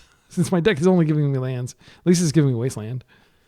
Okay. And they can just do it and get a new hand, and it doesn't really matter. Nothing really matters, but that was the correct play. They can just decide, screw it. Like if I'm about to win, they'll just be like, all right, let's fire off the... Because I'm pretty sure they went and got it. Ooh, DRC. Guess what does 0 damage when there's no graveyard because your graveyard got wiped in a draw 7 effect. I think, as crazy as it sounds, I'm going to actually Boomerang Basics her back to hand and I'm going to recast her. Just to get more cards. I think it seems so bad, but like she does literally nothing here. This turn cycle anyway. Okay, so we get the Surveil. Daze is actually reasonable because I can cast it next turn. And I get to draw this. Yeah, like Daze is one of the few cards that actually is relevant here. Then I'll just play this out. And they have to have a land. Even if they LED here, they will have to have a Petal or a land to be able to get through that. And also I got myself to Delirium, which is nice. I don't think that was the case before I did that. Now they're trying to fish for information. Talent list. Maybe. Okay, and this is where we blow them the heck out. Yes, and I will put this Thundering Falls back in my hand because I don't need the mana, but I do need the selection. I can't believe we won that game. That was surgical. I feel very proud of my play there. My deck gave me a bunch of crap, and I figured out how to make it work. I'm going to toot my horn a little bit there. Force Negation, get in the deck. Consign is pretty good against their deck. Hexing Squelcher, is that even good here? I don't think so, actually. The word can't is more powerful than can, so it doesn't matter if you have a Hexing Squelcher out. Wait a second. Wait, I don't think your spells can't be countered. I'm just thinking specifically about and you always have to look into the extremely pedantic wording that they use on this. But Veil of Summer, I think it's like your spells can't be countered, right? Spells you control can't be countered. So they may be playing Hexing Squelcher instead of Veil, which would be a breath of fresh air. That would explain why they're not playing. Well, we did see the Taiga. I'm going to trim a land. I'll trim one of these Valks. Pyroblast does stop the spell. I think we can bring it in. Bolt is not... No, I mean, Bolt does deal with Shusher. Bolt does deal with Shusher. You have to think about that now. I don't think Daze is going to be good enough here. I'll take out Cutter. Again, just... It's not a blue card. I could take out DRC as well. Is that crazy? But then, like, I'm just going to win with talent and Merc. And then I can have a higher density. Yeah, I think I'm actually going to do that. That may seem crazy. Taking out the best one drop ever printed. But look at our deck now. It's like all... And then I trimmed a land. I don't want to trim too many lands. Because, like, getting mana screwed would suck. But, like, I'll just win on the back of a Murktide or a talent token. Yeah, I'm liking this configuration. This is good enough. It's not great. Again, like, you take a land out and then you draw 4 of them. But my career as a Magic player since Ice Age 1994, I've been slinging cardboard, and I've always had a very bad reputation or relationship with my lands. Just they're chasing me down, hounding me. So we're keeping this, but I always like to think for a second before you keep. I mean, this is 2 points of interaction. By the way, Spider-Punk, spells and abilities can't be countered. Hexing Squelcher, spells can't be countered. They mulled a 4. Okay, I think we're going to get a blowout here. I can't believe we won that game 1. All right. They might have like Sculpture Plus. Veil. I think this is bait.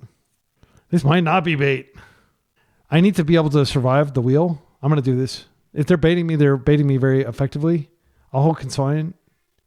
The reason, like, they could just LED, yeah, and they're going to do it anyway, but now I can counter stuff during their turn. So I might find a force, is what I'm saying. Whereas before, I wouldn't be able to interact. And there we go, double force hand.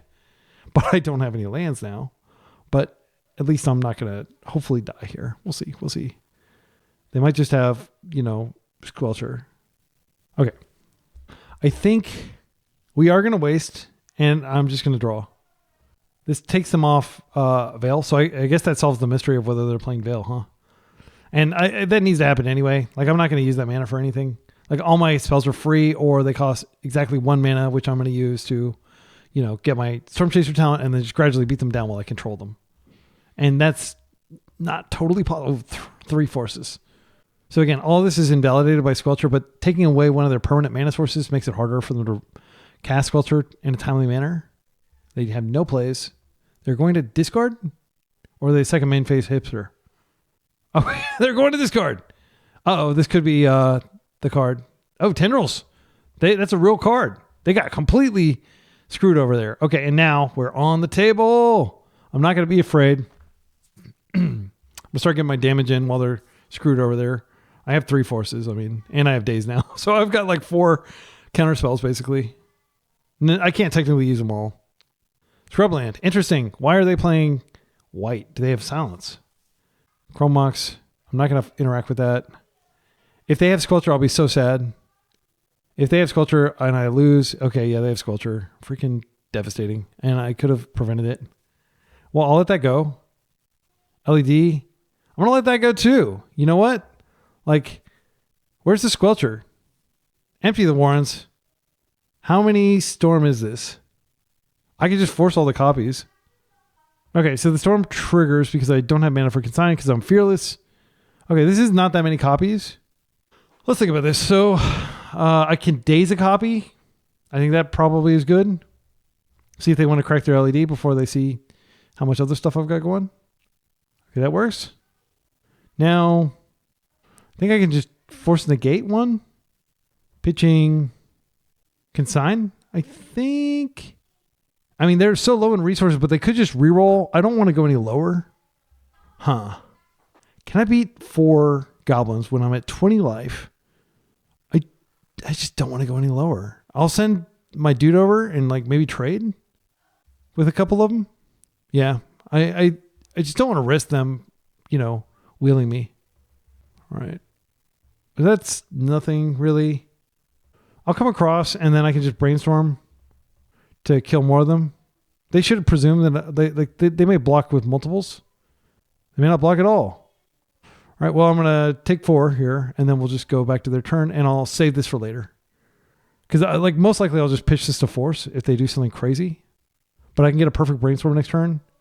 Maybe we don't need to worry about them doing crazy stuff. Maybe we can get rid of some of these forces. Okay. All right, I'm going to start with a land. That has to happen. Because I didn't have to do that. DRC would be great here. She's probably the best draw on my deck. Consign. I don't think Daze is where we want to be. But I'm going to put both these lands back. Yeah, I'll just put these back. Then I will go to combat, I guess. I can hold back and I can block one, but I can't interact. Yeah, I'm going to go ahead and attack. And next turn I can hold back. Maybe I misdid this. I did this wrong. Misdid this. Is that a word? Okay, and we're going to drop a little more in life, but I will surveil here or consign if they cast something that needs to be consigned. So I can pitch a Daze to a force. They're getting me low enough that they may be able to baby tendrils me, but they do have their only tendrils in the yard, but they may have another red source there. And also that other creature would be annoying. Go, guy as well. Okay, so they can tendrils me with the guy as well. So I'll have to stop that. That's 4 turns away. I'm actually dead by then, but if I can stabilize, I'll have to deal with that too. Okay, let's go ahead and surveil. Shuffling away some bad cards. 2 lands. We'll dodge this land too. Come on, deck. All right, I'm going to go ahead and brainstorm first. Again, if I find DRC, that's like pretty golden because she blocks and she also applies pressure. Bolt is not where I want to be. I actually don't have a lot of choice here. I think what I do is I just hold back and I bolt and block 1. It doesn't feel good. I might as well waste 2 while I'm here. I can waste them off green. I think it's the color to waste them off of. Yeah, and I can still hold a consign just in case they do something crazy. So the card to put back is probably a force, and I'll put back 2 forces. Is that crazy? But because I want to bolt and I want to keep up days, this just keeps the widest variety of interaction. Yeah, and we'll take them off green. Again, the reason I'm taking them off green is because I respect Veil of Summer. That could wreck my entire career. I don't have an attack, so what I'll do, again, is I'll block, and then I'll just bolt 1, and then I'll only take 2, and then I'll only take 2 every turn, which is a pretty big improvement from the current situation. I'm not completely dead on board. I can easily force that spell, assuming they don't have a Shusher. Or not a Shusher, Hexing Squelcher. Whatever the new one's called, I can't remember. It's some terrible name. I say terrible name, like it's just some silly name is what I mean. All right, I'm bolting a goblin. I could have just dealt with these on the stack, by the way. I wouldn't have had to put myself in danger like this. Okay, and they're still not doing anything here. Do I have a spell that I can cast instant speed? I don't. I think I'd probably just hang back and trade so I can keep the clock at bay just another turn. If they give me something to do with this mana, I can. So we've got like a few more times. But keep in mind, they could have Veil over there. And then Veil just prevents me from being able to interact with guys. Well, they have another green source, so they may still have Veil. It's devastating. I have double force up. They're not attacking. Interesting. So they're going to rely on this to win. So I have to double force their Veil. Okay. So we'll just chill. This is like why I like these like ornate combo decks. I think there's a lot of skill in beating them. It's not like oops. Well, there's skill in beating oops too, but it's not any fun. But like they have to think really hard about how they're going to do it. I have to think really hard to beat them, and the game goes long a lot of times, and like it's not total garbage time. Like this is interesting gameplay in my opinion. Wasteland, I will take them off the green source again. I mean, I could like wait to regrow. I don't like that. I'm not going to keep my mana around to regrow. Okay, that's fine. So now they can only Veil once with the mana they have unless they're willing to discard their hand, which means they can't cast Veil from hand. So we have to stop this guy as well, which I will stop it with Force Negation so that it doesn't get shuffled back in. Silence. So I will go ahead and force the silence. And I will sadly pitch this Daze, I think. Yeah, it's just not good enough at this point of the game. All right, this is the fight that my opponent decided they wanted to have. Because this goes on the stack and then I counter it. So I think this is... Okay, so... It's not on the stack yet. It's confusing, but the card is not on the stack, right? Okay, and now I will attempt to force this. And I will keep the consign around just in case something goes wrong here. Like they have the Veil. They don't have the Veil. Okay, great. And now that's in exile forever. They don't have good attacks. They still have like plenty of plan B left in their deck. I have 13 minutes, which is plenty for the final game. Okay, they're going to do something else here. Dark Ritual. Okay. This is scary. I think they're going to take us for a spin. But if they do have a second Tendrils for some reason, I can deal with that. Song of Creation. So I have to actually counter this trigger, assuming they have a card to cast here. Ouch.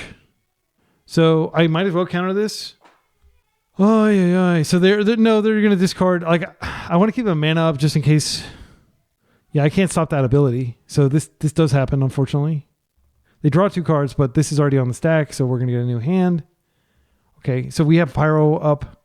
Oh, I could Pyro now. As soon as they put something on the stack, I'm going to go ahead and Pyro now. I'm feeding them the storm if they have an ability to go search. I have Brainstorm to potentially find me. Of course, I drew tons of lands. Okay, so that's in. They have 8 cards in hand. They haven't made their land drop or anything. Things can go very badly from here. Badlands. What an epic game. Next turn, I can hit them for 3, but like, yeah, I'll probably go ahead and try to hit them for 3. I'm not too worried about these, but maybe I should be.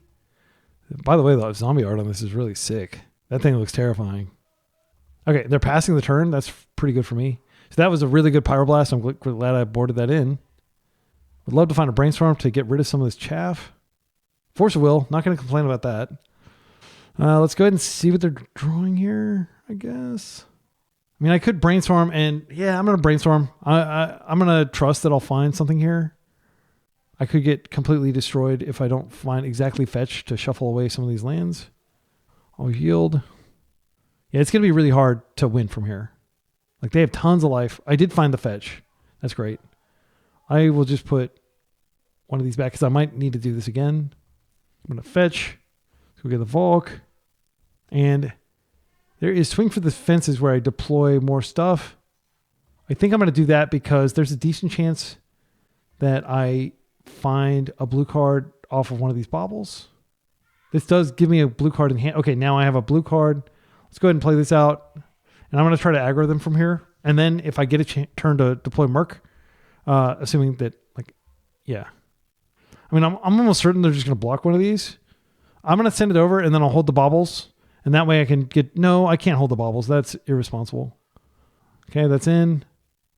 And they're almost certainly going to block this 7/7 otter that I'm sending their way. Okay, they take it. What? They take it? That's crazy. Why would you take that? I guess they have 2 attackers now. Veil on top. Bad news, everybody. We're going to need 2 interaction spells. All right.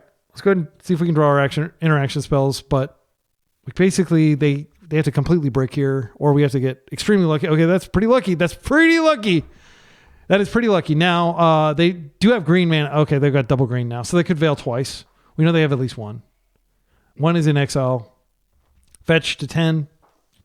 I mean, it's not inconceivable that I could kill them next turn if I get another turn, but they have 2 blockers for my 2 dudes, so that's probably not going to happen. Sadly, this is a force. I'm going to force with this. Okay, that's stopped. What else do you have? 2 echoes in the in exile. They're starting to unload their hand. Yeah, I have to stop like a... Yeah, man, I think they may have Natty Storm, Natty Tendrils, or a Natty Goblins thing. That did get shuffled back into their deck, by the way. Okay, they're not embedding anything. They're going to storm me here. Yeah, that sucks. And they can trust that... Oh, yep, good game.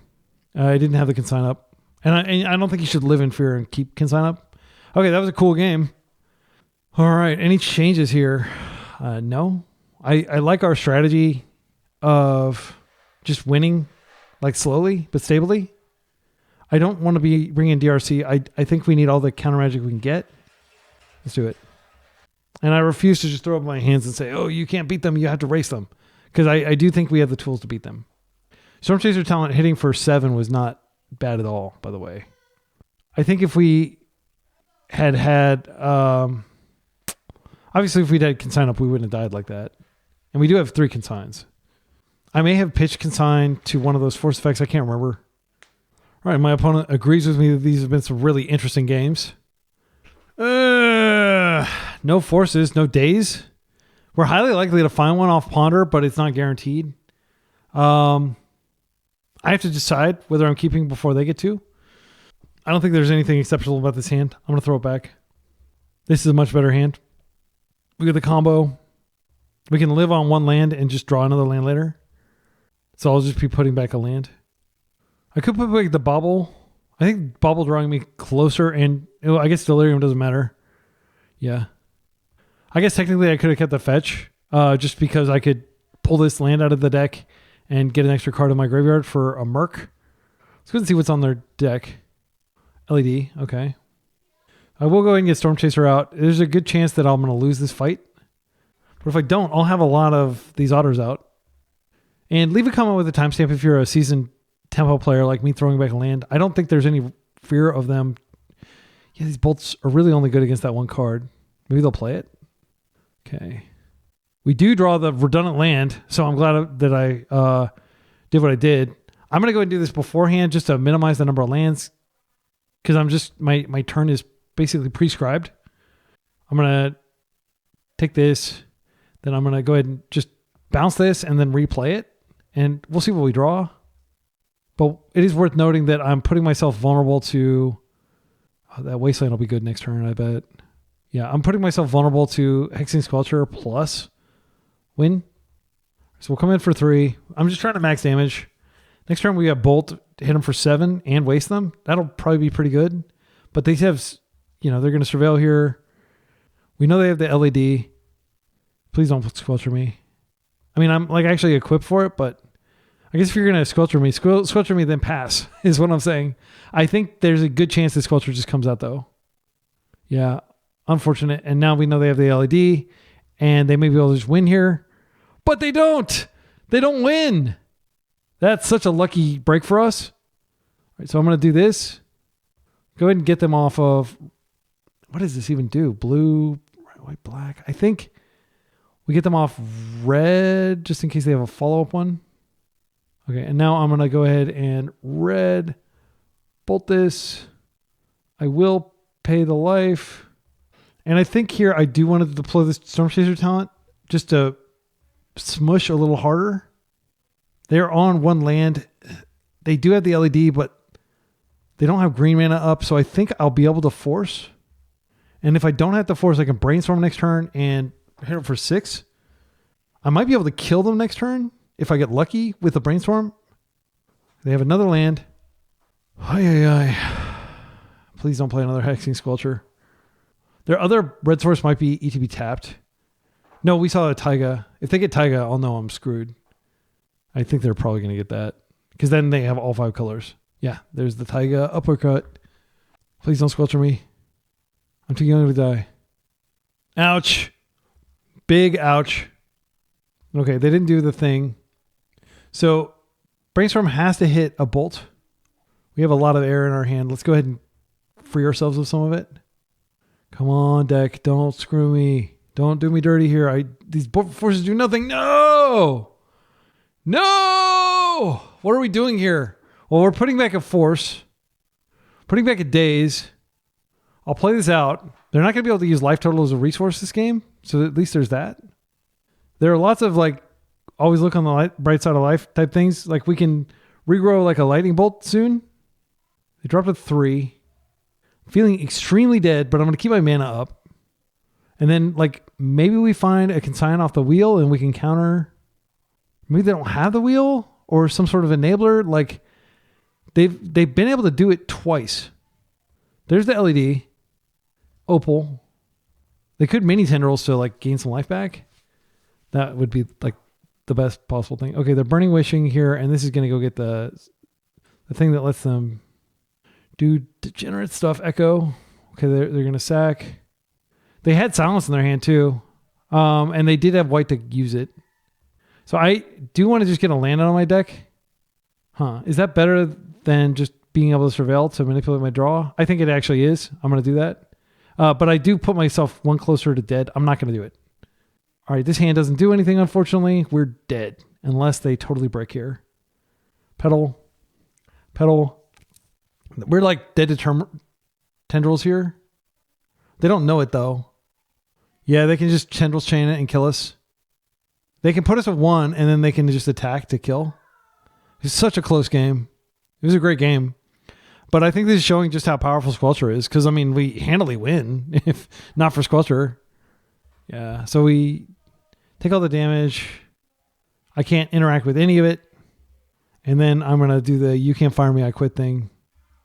Yeah, if only I'd thought to hold back one of these. I'll reveal my hand of lots of interaction that would have been insane. All right, well, Squelcher claims a victim. See you in round 4. Round 4, we're back. We're up against Stryfo. Awesome brewer in the space. Does all kinds of decks. This is a Storm Chaser Talent Daze hand. I think it's good enough. We got 3 lands if they decide to start wasting us. Let's do it. So I like this hand because we can just Storm Chaser again, and that'll trigger this, and we can also ponder, and we can hit for 3. We're in. So Stryfo's namesake deck centers around Dak Faden. We'll see if we see that. We're very well positioned against his deck if he's on that, because it's a high curve deck and we're able to disrupt. But I'm not sure. We can pull up one of his more recent lists. As of like 2 or 3 days ago, he was playing a deck that has Redirect Lightning in it. A pretty terrifying card, because he can redirect like a Wasteland. It could do a lot of cool things. I tried it. Seal the card from your graveyard, add 1 mana of any color. Interesting. I've never seen this card. Okay. So it's a 1/1. It gets pinged by Bowmasters. We don't have Bowmasters in our deck, so that doesn't matter. Do we want to just Boomerang and redeploy? I could hold Boomerang. I don't have to show them Boomerang. I think what I'm going to do is I'm going to go ahead and get the second Storm Chaser down first. Now I'm going to ponder, and we'll just keep getting non-basics. They may be able to waste lock us later, but I'll cross that bridge when I get there. Okay, DRC is great. Force seems fine. I don't need this land. So what I'll do is I'll draw Force now, draw DRC next turn, and then I can just Thundering Falls to get rid of the land. All right, we'll come in for 3 and we'll pass. There's 16. So they can use this. Okay. Whenever this card leaves your graveyard during your turn, draw a card. This ability occurs only once. Okay. Oh, we're going to let that happen. Whenever a card leaves. Oh, okay, I see the combo. Okay. So we don't want to let this happen. I think I just force. Because if I daze, then they just pay for it. I'm thinking I'm just going to force pitching daze. Hopefully they don't have the daze back. Because Boomerang Basics is really good. I can go really wide. And yeah, maybe they get ahead, but... Okay, we stop that. They are going to pay a mana. What are they doing? Black for therapy. Okay. I'll be impressed if they can name it correctly, but I can... I'm drawing DRC. Okay, they whiffed. Do they want to... Oh, what? Did they name it correctly? How do they know that? Okay, wow. That was an impressive read. Okay, so I'm just going to go ahead and play this out. We're like basically hellbent here. It's a pretty terrible situation. Yeah, that was an insane read. That we would have Boomerang Basics. Okay, we're not quite... let's see. We're about to put a land in the yard, so we won't be delirious then either. I mean, if I drew this, I could regrow, but I'd rather just draw action. I'll probably draw lands eventually anyway. If I draw any sort of like spell that I can cast... I mean, the good news is they can't therapy me. It doesn't do anything here. White. Okay, that's going to be hard to kill. Like Steven Seagal. One of his better movies, believe it or not. If you watch it, you're like, what? That's one of his better movies? Yes, it is. All right. So we don't have good attacks here. We do need to clear this. We need to find a bolt stat. That's unfortunate. Well, if we regrow something here, they just know to therapy to clear it, which we don't have good attacks. Man, this is just going completely off the rails, isn't it? Well, I am going to regrow something and make them use the therapy. I mean, I could just regrow again the next turn. I don't think they're going to start wasting me. They're playing non-basics over there. I'm just going to not be afraid.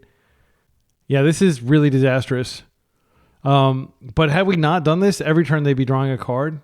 And they could do this during both turns if they have multiple ways of doing it. Multiple ways of getting things out of the yard. I will just take this ponder here. Yeah, they can't nuke my graveyard quite yet unless they have crop rotation. I think I'll just get the ponder. I know Boomerang Basics is great and all, but I'm going to need to clear this thing. Like my offensive is completely stalled. So I will point out that I decided to bin a land off of this Surveil and then I drew a land. So that would have really been embarrassing had I... they milled another therapy. That's pretty good. That is a pretty cool card for stacking your graveyard.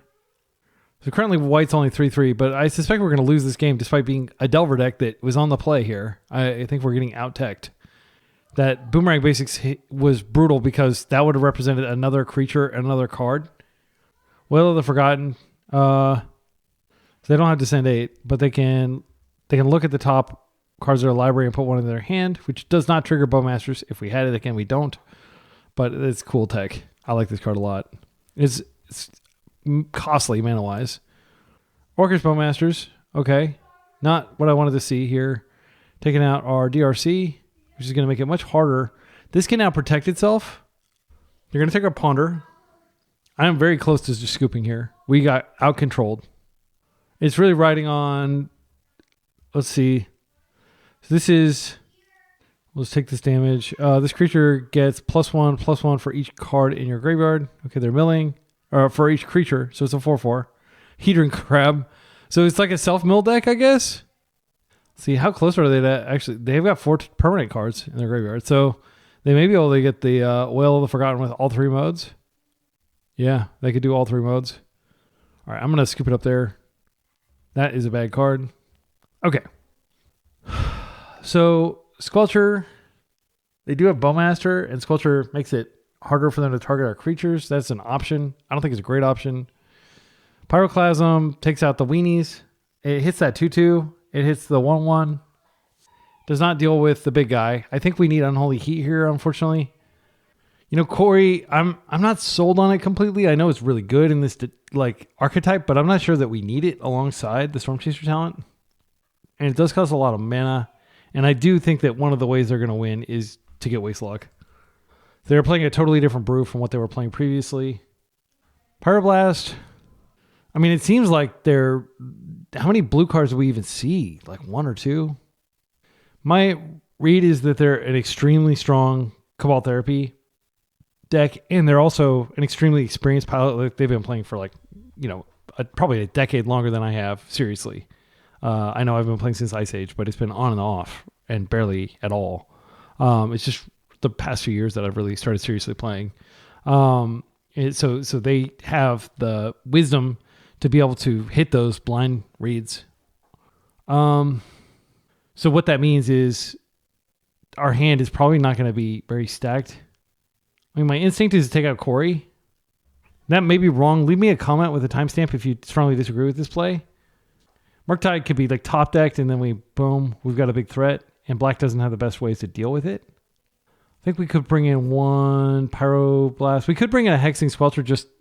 We just trim that tier. I do want to keep Dazes in, and I want to keep Forces in just because I'm not sure what we're facing exactly. I'll do it like that. I don't expect any non-basic hate other than Wasteland, so I'm still going to fetch non-basics. This is a mediocre hand. I'll keep it though. On the strength of having lots of removal. Like you don't have to have Delirium. These can just be bad lightning bolts. This is vulnerable to Cabal Therapy though. All right, I'm just going to go ahead and I could just surveil in the instep instead of pondering here. I think I want to set up for my next few turns, and I also want to get this out of my hand before Bowmasters, and then next turn I can potentially brainstorm and shuffle away some of these excess cards. It'll be really bad if they just, I don't like this at all. Let's shuffle that. I'm glad I didn't just draw that. Okay, now we hit another land, which is not great either. So I am going to be brainstorming putting away land next turn. I don't know whether they're a Daze deck. They might be, and that would be bad. Like they had the Brewer's advantage in that I have absolutely no idea what they're playing. This card again, I could just hit it with a... I think I probably do Unholy Heat it, as sad as that feels. So I think what I do here is... Oh my goodness. Well, I'm going to start with playing this out. This has to happen. The other option is I go, no, I want to... Well, if I waste them and then Unholy Heat, they can't... Yeah, I actually think that's fine. We don't have any pressure, but like maybe they kept the hand based on, having mana from that. So next turn, we can brainstorm and shuffle away 2 cards. Okay, they're Mortuary. So this is probably the last land in hand, unless they just didn't have 1 drop. Oh, Bloodghast, that's spicy. Okay. Murktide is great. We could just Murk now and hit them for 5 each turn, and they may not be prepared to deal with that. But I think the better path is to just go ahead and brainstorm while we can, while we know they're not going to be able to Bowmaster, and then shuffle away a couple of these lands. Oh my goodness. Wow. That was terrible. Okay, so I'll just wait and I'll end step surveil. But man, 3 lands, that's not what you want. You want an ancestral recall, not a land ancestral recall. So I have no interaction other than this Unholy Heat. Bloodghast is back. Cephalid Coliseum's on the table. They are pretty close. Oh, yeah, this will be really good with... Wait, why didn't they bring it back? Why? They just want to leave it in the yard for some reason. Huh. Delirium? No, they don't. It doesn't give them Delirium. Interesting. They might have Hogaak in there, but Hogaak helps them cast it. Why wouldn't they take that? That's puzzling to me. But again, we should always assume that like they are not punting there. They know exactly what they're doing. Okay, so this goes in the yard. Now we're going to waste them off blue, and then I'm going to drop a big Merc. This way, they want to do something, they can do it. That is fine. I will allow it. Okay, so we just, like, I don't like this tech land. It's scary because I don't know what it's capable of. And now we're just going to go like this. 1, 2. I'm going to make the biggest size I can make it. Okay, it's in 7/7. 3-turn clock. Bajuka Bog. Okay. Well, it's a good thing we did it when we did it. That's not a good land. They have a lot of tech lands in their deck. They don't have good attacks here. They are not yet able to race. Bolts are great because I can just flame them out. I think what I do here is I Storm Chaser and then I can make it bigger in blocks. Hopefully they don't have something like Murderous Cut. All right, let's come across. Uh-oh. Is this Shoto's Edict? White is fine. I can just Unholy Heat it. Let's see. Can they suddenly put a land in their graveyard? I might as well. No, wait. I can't Unholy Heat it. I have to bolt it. I'm going to bolt now. I don't think they have a way to get a creature in their graveyard at instant speed when they're tapped out. Yeah, let's go ahead and do it now. I just don't want any more creatures to go to their graveyard. Wait, it's based on creatures, yeah. All right. And now they don't want to attack with... They're going to attack with that. That's fine. I'm just going to chill just in case they play a follow-up one and I somehow get Delirium. So I could fetch the Thin here.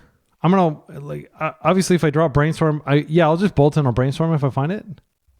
Okay, that's fine. So what I'm going to do is I'm going to go ahead and do this.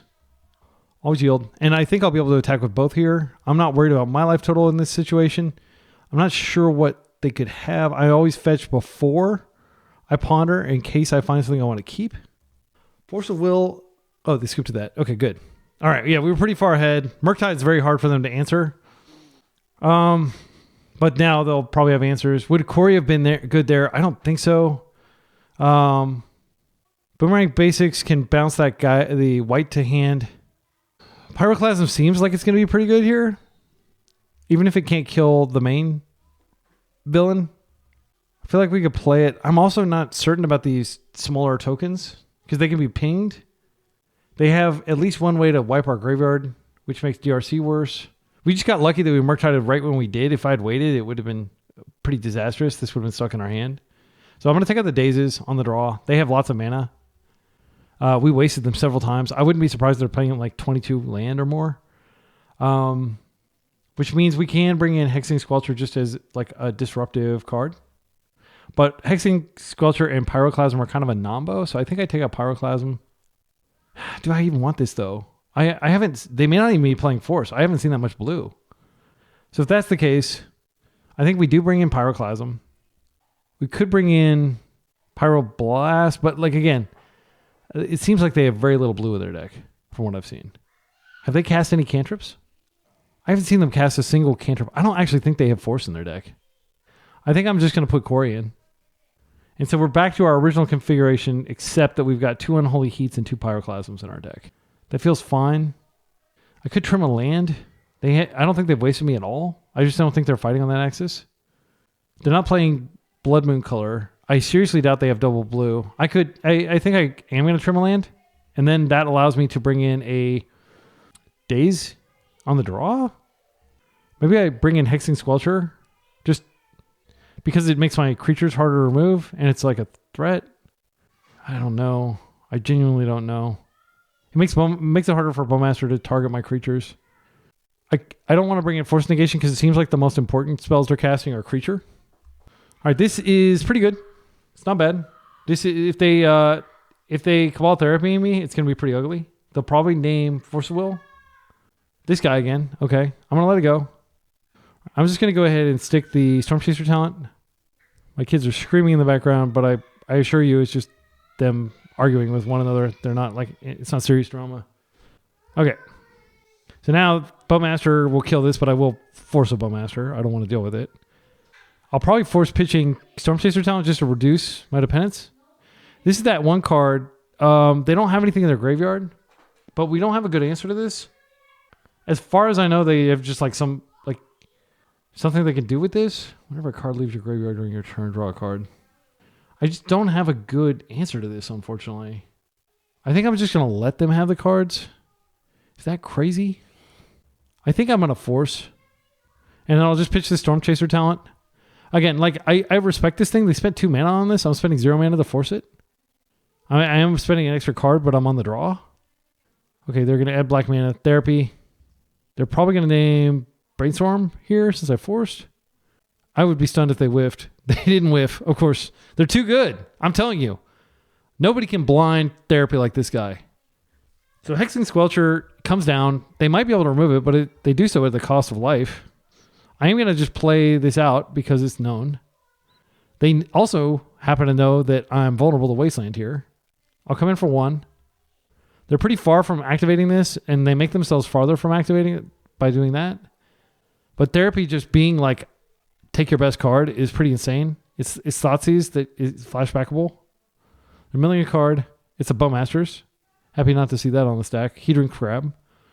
Okay, so they're going to maybe go to town here. Yeah, I mean, you can imagine with Hedron Crab, they would probably have drawn lots of cards here. I mean, my instinct is to just bolt that. I think I should Boomerang Basics to see if I can find a land. No, I should Ponder to see if I can find a land. Always yield. Okay, we do find a land. These other cards are fine, but they're not really what we're looking for. I mean, Merc is fine too. I think what I want to do is just go ahead and bolt the mana source and then waste them off this Cephalid Coliseum because they played this, but they don't have a land. I'm going to go ahead and attempt to do this now. Okay, and now I'm just going to go ahead and attack with both. They're not going to block, and then after blocking is declared, I can bolt this thing, so I can reduce their mana. And they still have a Boomerang Basics. They could just flash back, but they can't do that at instant speed. Yeah, and I don't care about them filling up their yard. I care about them having access to mana while I'm kind of tempoing them. They're at 13. Okay, so this triggers. Hogaak! Hogaak alert! They don't have any graveyard cards yet. Like, what's it called? The guy that comes back this big? They still don't have him. Okay, maybe I should have bolted that, but they clearly don't need it that much. Now they have Hogaak, but they don't have anything. They're going to take my Boomerang Basics. That's fine. Okay, what's your play? 3 cards in hand to my 0. Will of the Forgotten. Return target non-land permanent to its owner's hand. Is that what they're choosing? No, wait, they have 10 permanents. They also get to look. Oh, that's pretty good. Oh, no. And I have to discard it immediately because of the second ability. That's pretty good. And they get to look at the top 3 cards and put one into their hand. Okay, that's pretty good. So, I mean, that wasn't like devastatingly good. Like, I was probably not going to use that for a while. Let's get our trigger. I'm just going to go ahead and see what their top card is here. Unfortunately, this does put a card in my hand during their turn, so maybe I should have waited. But that also dodges Bowmaster most likely, unless Bowmaster is in their hand right now. But, yeah. Okay, so draw trigger. Do you have Bowmaster? They're pausing like they may have it. Okay, we got another Storm Chaser Talent in the house. That triggers the Otter and gives us a second body. The main thing is I'm really hyped about the ward ability on this. They're going to have to spend a lot of life trying to clear these. All right, Stitcher Supplier. They're getting very close to getting Hogaak out, unfortunately. I don't think I can beat that. They have a Blood Gas. So they have a land drop. They have it. What does this do? Winter Night Stories. Draw 3 cards, then discard 2 cards. Harmonize. If this, you may cast this in your graveyard for its Harmonize cost. Okay. Life from the Loam. They're getting lands back. So they will get a land drop, and I think they can get Hogaak this turn. That sucks. What? Do they not? Oh, they don't have a land drop, I guess. Did they already make their land drop for the turn? Did I miss something? I guess they did. Yeah, I guess that's how they got all that stuff in the yard to begin with. Okay. You got one more turn to attack before Hogaak blocks the path. So if I hit this, they have 1 fewer creature. They'll get back the Bloodghast, and they'll need a second Bloodghast, but they will get 3 cards when I do this. I'm going to go ahead and do it and just try to get them as low as possible. First things first, It's more important that this resolves. It sucks that I'm having to do this because they probably would have just therapied to get it in there, but I want to get through without being blocked. All right, next turn, I might be able to just attack in, even if Hogaak is in my way, if they can somehow get him out there. Drop it to 2. So they have lands. I didn't check to see which lands they put back in their hand. We can check. Cephalid Coliseum, Verdant Catacombs, Underground Mortuary. So none of those are going to answer the situation. They will get a Bloodghast back, but Bloodghast can't block. Okay, and they need to get another good creature back. We're at 17 life. They can't kill any of our creatures through non-combat. That's a creature. So now they can Hogaak. And they have enough blockers to stop us. So we just need like a bolt or something to clear one of their blockers, and we should be able to attack for lethal. Oh wait, they're tapping. They have to tap down to get Hogaak. So if I can get anything that triggers this, I might be able to win here, but they may have some card in their hand, like another Wail of the Forgotten, which I believe is an instant, right? No, it's a sorcery. So I'll have to cast that before combat. Hogaak's back. Do you have another creature? Therapy. That's fine. Am I missing something? Does this trigger something coming back? They do have a second Hogaak in the yard, but it's legendary, thankfully. Oh, they discarded themselves? Wait. Name's Almighty Bushwhack. Okay, I don't know what they were doing there. Okay. All we need is any sort of instant or sorcery or artifact, any non-land, and I think we win here. Not that. Not that. So if we attack, force black on the Bowmaster, which does clear it nicely, but we're probably going to die. I'm going to lose one of my creatures. They're going to drop to 1. They won't be able to tap this, which probably isn't a big deal. I think the correct thing to do is to attack them down to 1. Force the block. Okay, they're doing this at instant speed, making me discard a bunch of stuff. That is fine, but it does reveal the bolt. Okay, so now with those triggers on the stack, targeting me, I can just bolt them to death. Wow. I mean, I don't disagree with their play there. Yeah, GG's. Close. Yeah, those were really good games. I mean, like, just to be completely candid, I got lucky that he put me into that. I might have gotten unlucky. I can't point to any one thing that I did wrong. But I do feel like I got lucky to beat his deck. And a huge part of that is just the brewer's advantage. And this is why I tell everybody, brew your own decks. Be like Stryfo. Build your own deck. Don't just net deck the latest blue-black tempo deck, right? Because you have a huge advantage when your opponent has no idea what you're doing. Like, I had only the vaguest of ideas of what they were doing. Once I saw Hogaak, for example, I knew, oh, okay, so this is going to probably be like, and this card, I've never even seen Molt Tender, but go look. I mean, there are 25,000 Magic the Gathering cards that are legal, at least. There are a lot of random kind of hidden jewels like this Molt Tender for you to grab and throw into your deck. See, in round 5, we're 3-1. Final round, we're 3-1. We're up against a likely blue-black tempo player on the draw. So there's a theory that people won't waste an active Dragon Rage Channeler. Also, there's a decent chance that we just daze the land back to our hand. I'm going to keep this. I know there's risk here. I'll pitch Force to Force, but there are cards that we have to stop if they're on blue-black tempo. And if they've shifted to like combo or something, this is an insane hand against combo. But I like to look at my opponent's history, and you can see they've been playing basically blue-black tempo for the past year. Tamio, I mean, I do have the luxury of just forcing her so I don't have to deal with her. And if they daze, that's not a big deal. I think I can do that. And then I just have daze up for the rest of the game. Okay, that worked. That was a high price to pay, but Tamio is an insane card that may be banned next week. Okay, so I now have I'm going to start with DRC, and then I'll just have daze up. And hopefully they don't waste me, but even if they do, I've got a backup plan in Storm Chaser's talent. It'll be a very slow backup plan. Okay. And so now we have daze up. If they try to Bowmaster, they may have just held their days and been like, okay, I'll take that 2 for 1. Okay, it looks like they're going to get a basic swamp here. How do I know that? Because this is the one probably fetch that gets a swamp other than Polluted Delta. So they're going to want to go ahead and get their basics against a blue-black tempo player. All right, so we'll go ahead and do this, and hopefully this works. Brainstorm is going to go to the yard just in case this resolves. It would be terrible if it did. Please don't resolve. My goodness.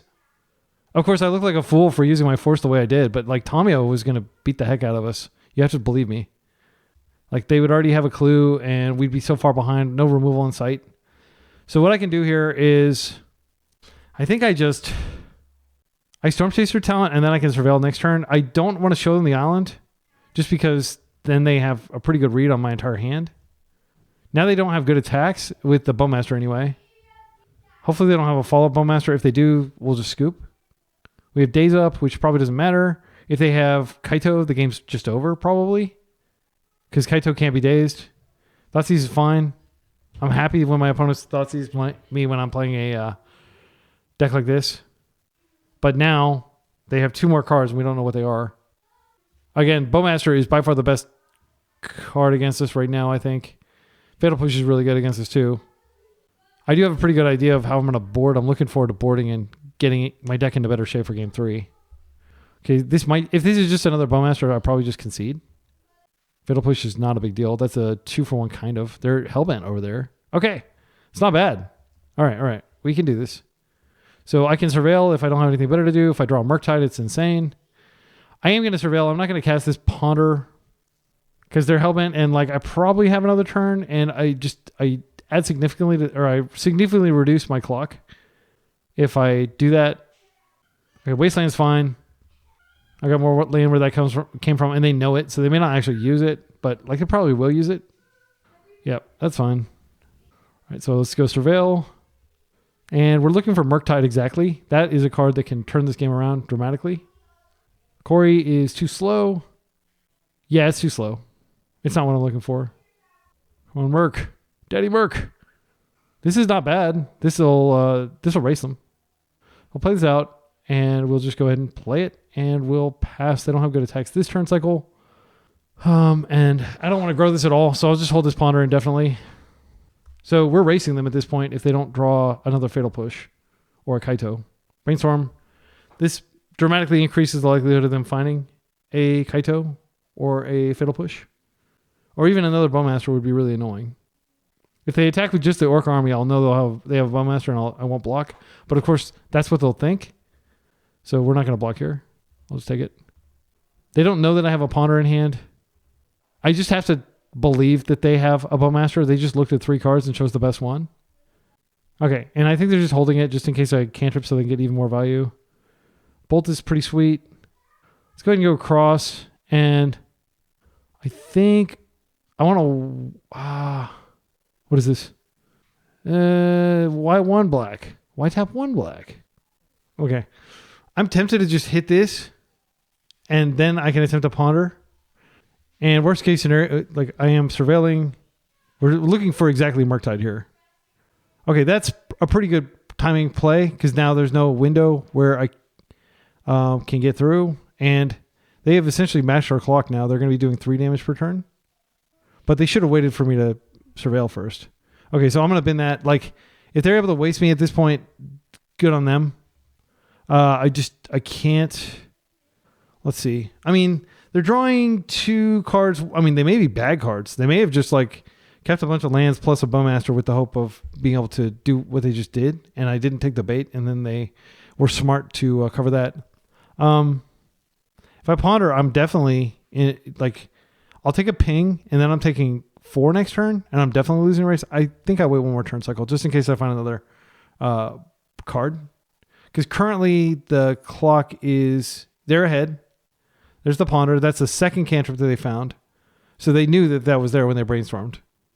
So now they can shuffle to get rid of like the chaff cards like the lands and stuff. But if they find a Wasteland, it's actually pretty bad. Because I opted to bin the land in favor of action. Okay. They're just holding the card. Okay. I'll take 3. So another DRC would be pretty good here. Come on, good card. I think I have to play it and then I get a Surveil trigger. And then maybe I can go wide. Let's see if they daze it. I don't think daze would be the card they would have here.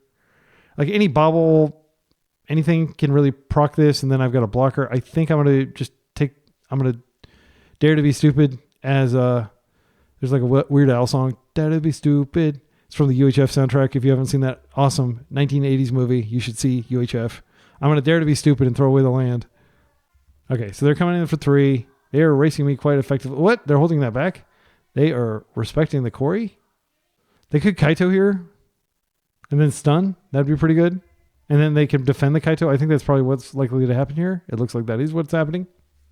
So I wish I didn't know what was going on and I could just blithely, whistle past the cemetery, but I can't. I know all too well how this deck works. I've played many times, got a lot of trophies with it. It's a great deck. It's the best deck in the format, unfortunately for us. That's what we're up against. So we do have a window. Okay, so I can bolt this down. I'm going to start with, let's see. Let's think about this. So we bolt this. Then we can attack in and just kill that. And then they play the Bowmaster and they can't ping anything. Yeah, I mean, if they have a daze, it's pretty annoying. But I do want to kill this. And I am guaranteed basically to get the body to kill this. That goes in the graveyard. Again, I'm just going to dare to be stupid, as I said earlier. Okay, and now even if they daze this, it's not that big of a deal. Okay, and I think we've maybe turned the corner. This goes in the yard. Again, we're just trying to find stuff that does stuff, like trigger the quarry is what we're looking for. Hopefully they don't have Snuff Out. That's a card that they could have here. I think that's a shuffle, unfortunately. Yeah, I mean, I can technically trigger the thing, but there's a Bowmaster in their hand. Okay, that is pretty good. That means we're unlikely. So good to clear that, by the way. Okay, so we're going to get Bowmastered, but we're going to have double Dragon. Since we're talking about the 80s, that's all I talk about. I mean, my username on YouTube is literally, Be Excellent 80s. Be Excellent being a reference to Bill and Ted's Excellent Adventure, the greatest 80s movie of all time. Ferris Bueller fans fight me. Did you know that the synthesizer in Ferris Bueller's Day Off is like a Clarion, I think is what it's called? And it cost $100,000 in 1980s money. There is no way that kid is so loaded that he had that. I'm sorry, Richie Rich's parents would probably balk at that price. So they absolutely just need to Bowmaster here, but it's not clear what they're going to do once they do. And by the way, this is Legacy right here. What we're looking at, this is like the essential matchup, like tempo on tempo. Look at how few permanents we have. We're on turn 8, and there's just so little on the board. Yeah, this doesn't do anything. I'm pinged down to 4. I do have a giant wall that I'm about to put up in front of them. Oh, they have Tomio as well. Okay, game on. This won't be able to attack in at least. Oh, man. I think it might be worth just bouncing their token out of play to get the trigger. And then I cast the... Oh, yeah, I'll cast this. Check this out. I'm going to get another body, and I'm going to come across. You better believe it, friend. Let's go ahead and Boomerang Basics... We Boomerang Basics Tomio. Then we hit them for 3. They can redeploy Tomio. I think we just Boomerang the Orc Army out. I don't know. Yeah, it's a natural blocker. The main problem is the second body is not going to be as strong. I think I do bounce the Orc Army though. Because I don't care about this. This can kamikaze if they really want to. Yeah, it's kind of a lame play. But I'm getting a lot of surveil triggers. And then I can decide what I want to do. Okay, they scooped to that. Wow. I didn't know that it was over. I think they read more into it than they needed to there. I think they still had optionality. So this is a perfect Squelcher matchup because it's so annoying against blue-black. They can't ping my creatures without paying life. They can't really do much of anything. Pyroblast is in the deck. Daze gets out. They have tons of mana. It's not going to be that kind of game. We're on the draw. Yeah, Unholy Heat has to come in. They're going to probably have Burial Goyf, and this can also go after their Planeswalkers. And they're probably not going to go after our graveyard at all. They might have some sort of graveyard disruption. Most likely Nile Spellbomb or Neil Spellbomb. But if you say Neil Spellbomb, people think you're talking about Neil Diamond's brother or something like that. So I always say Nile. Also, Nile sounds a lot cooler. I knew a guy named Niles, and I thought his name was spelled Nihils. He was a Magic player. So, options. Boomerang Basics, great for dealing with mercs. Yeah, I'm not really sure. We could go down on forces. I don't think that's the fight, actually. Yeah, I think I'm going to go down on force. So I've got like literally one counter spell in the deck. But I am going to keep Pyroclasm in the side because it really only hits... Yeah, I think they're in the big version. We didn't see any Nethergoyfs. Not that Pyroclasm would be good against Nethergoyfs. It's actually terrible against Nethergoyf. This is a pretty good hand. It's got a lot of interaction. But the main thing it has going for it is, of course, Dragon Rage Channeler to Mishra's Bauble, which I frequently refer to as the God Hand because these two cards are so strong together. Okay, that's fine. I actually... do I want to give them a turn with that? Or do I just want to Pyro? There is no way that I'm going to be able to block this. However, if they invest in flipping it and then I can Pyroblast, that's pretty good. The main concern is if I think they're much less likely to waste me if I have this on the table than if I just Pyroblast. So yeah, I am going to go ahead and attempt to cast this. And it would really suck if they daze and then they waste me and then they just accrue Tamio value. That would be the worst case scenario from here. Please don't daze this. Okay, that's a great start. Now we got our trigger. Okay, and DRC number 2 goes in the yard and lets DRC number 1 grow. I am very worried about Bowmaster, and I have literally no counterplay if they have Bowmaster. They have EE. Okay, that's good to know about, and it's a good reason to put my creature in the yard. So this will get loose. The goose is loose. That's what we used to say about Nimble Mongoose back in the day. She's going to get loose with Delirium, the power crap version of Threshold, next turn. Any spell we cast, basically, is going to get her loose. They do have a good attack with this. They have Bowmaster, which is incredibly frustrating, but they may play around days because Bowmaster is so important. They may choose to Brainstorm, get a perfect Brainstorm with a Shuffle here. You know you want to. You want to flip her. Ah. Yeah, that's good. Okay, but it's not as bad as Bowmasters. All right, so there's a very real chance that they just have Brainstorm here. Options. We Brainstorm ourselves, and if they daze it, it's not a big deal. I just Brainstorm again. But this way, I might be able to find a fetch, shuffle away one of these. Oh, that's pretty good. Yeah, these are insane cards. How reactive do we want to be? I think we can be really reactive, and then we just stick the Murktide at the end. Do I want this land? I could get wasted, and it'd feel pretty bad. I'm going to put back Boomerang Basics. It just doesn't pair with anything right now. I do have Delirium now, so I could put back a Bolt, and then I can just play this. And what I think I'm going to do is, I kind of want to Bolt here. I think I'm going to wait till they go to combat, and then I can Bolt, and then I can't really do what I want to do without Fear of Daze. This is a good time to go ahead and Bolt. I'm going to go ahead and do it. They didn't seem to have Daze earlier. And I'll hold the Pyroblast for later. It's a little more flexible of a card. Okay, that worked. So they did get a 2-for-1 there, which is brutal. All right. And that was perfect timing. I think if I were in their position, if I had Brainstorm in hand, I wouldn't have fetched there. So I don't think they have Brainstorm. They banned a Kaito. That's great. Just imagine we would have... They shuffled, obviously, so it wouldn't have been Kaito on top necessarily. But okay, they crack a clue. All right. Do they not have action over there? That's what they choose to do? I think they're mana screwed. So this would be a great time to Windmill Slam a Wasteland. That's not what I wanted. I'm going to go ahead and Brainstorm. I don't think they have Daze, and I think I'm going to just go ahead and go for this giant Merc. So this goes back. This goes back. Now I'm just going to go fetch, get a Volk, and we are going to attempt to Brainstorm. Or to Merc. We have 2 Mercs. So I'll make this Merc tiny. And 1, 2, 3, 4... I'll put 1 Brainstorm under it. I want to look like I'm preserving Delirium. Like maybe that's what I'm doing, but I actually have a second Merc. Please force this. Okay, they didn't.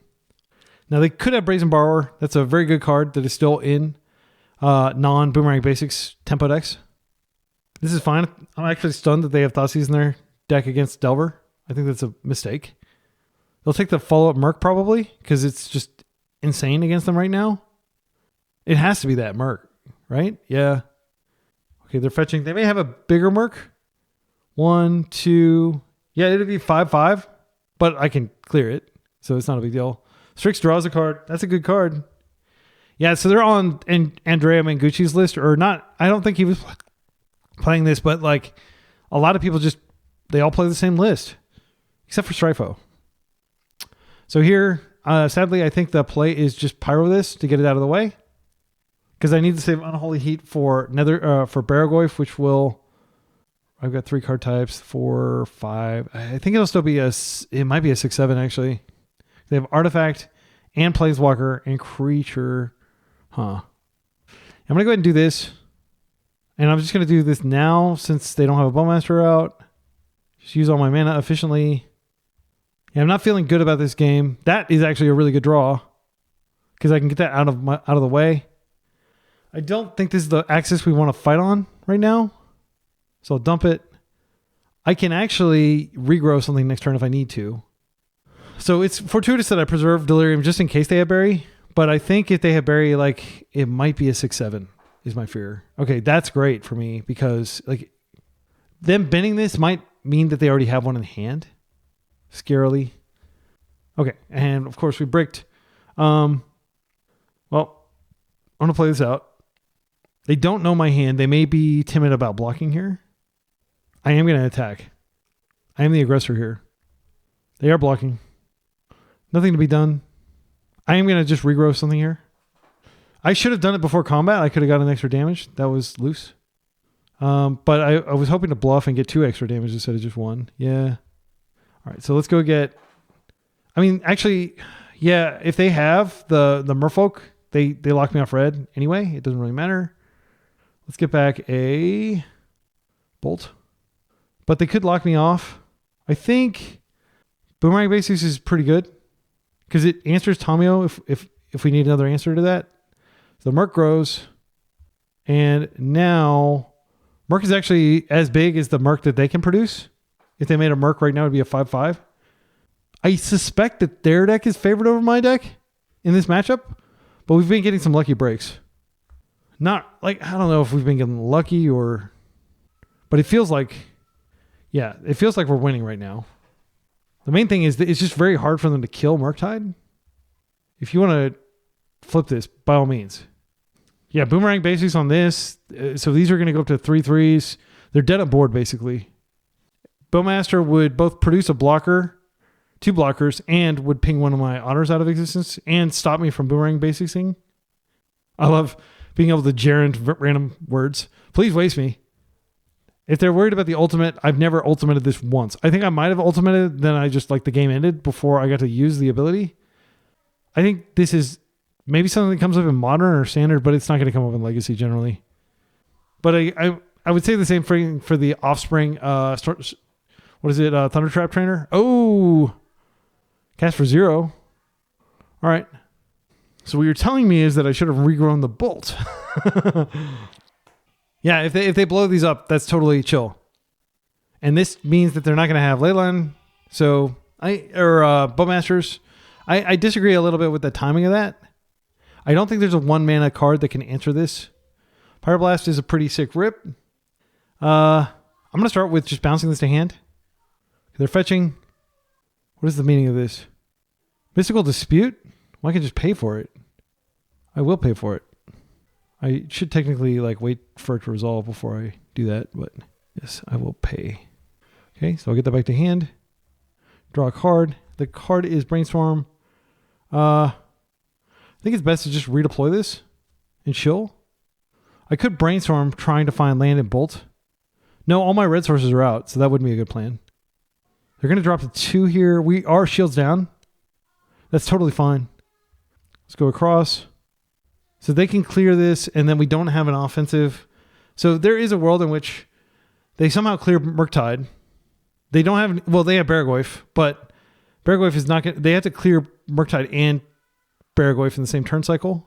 They're going to come across for a clue. They have gotten a lot of value off Tamio, but again, we're pressing their life total, so that's not the fight here. They said, GG's!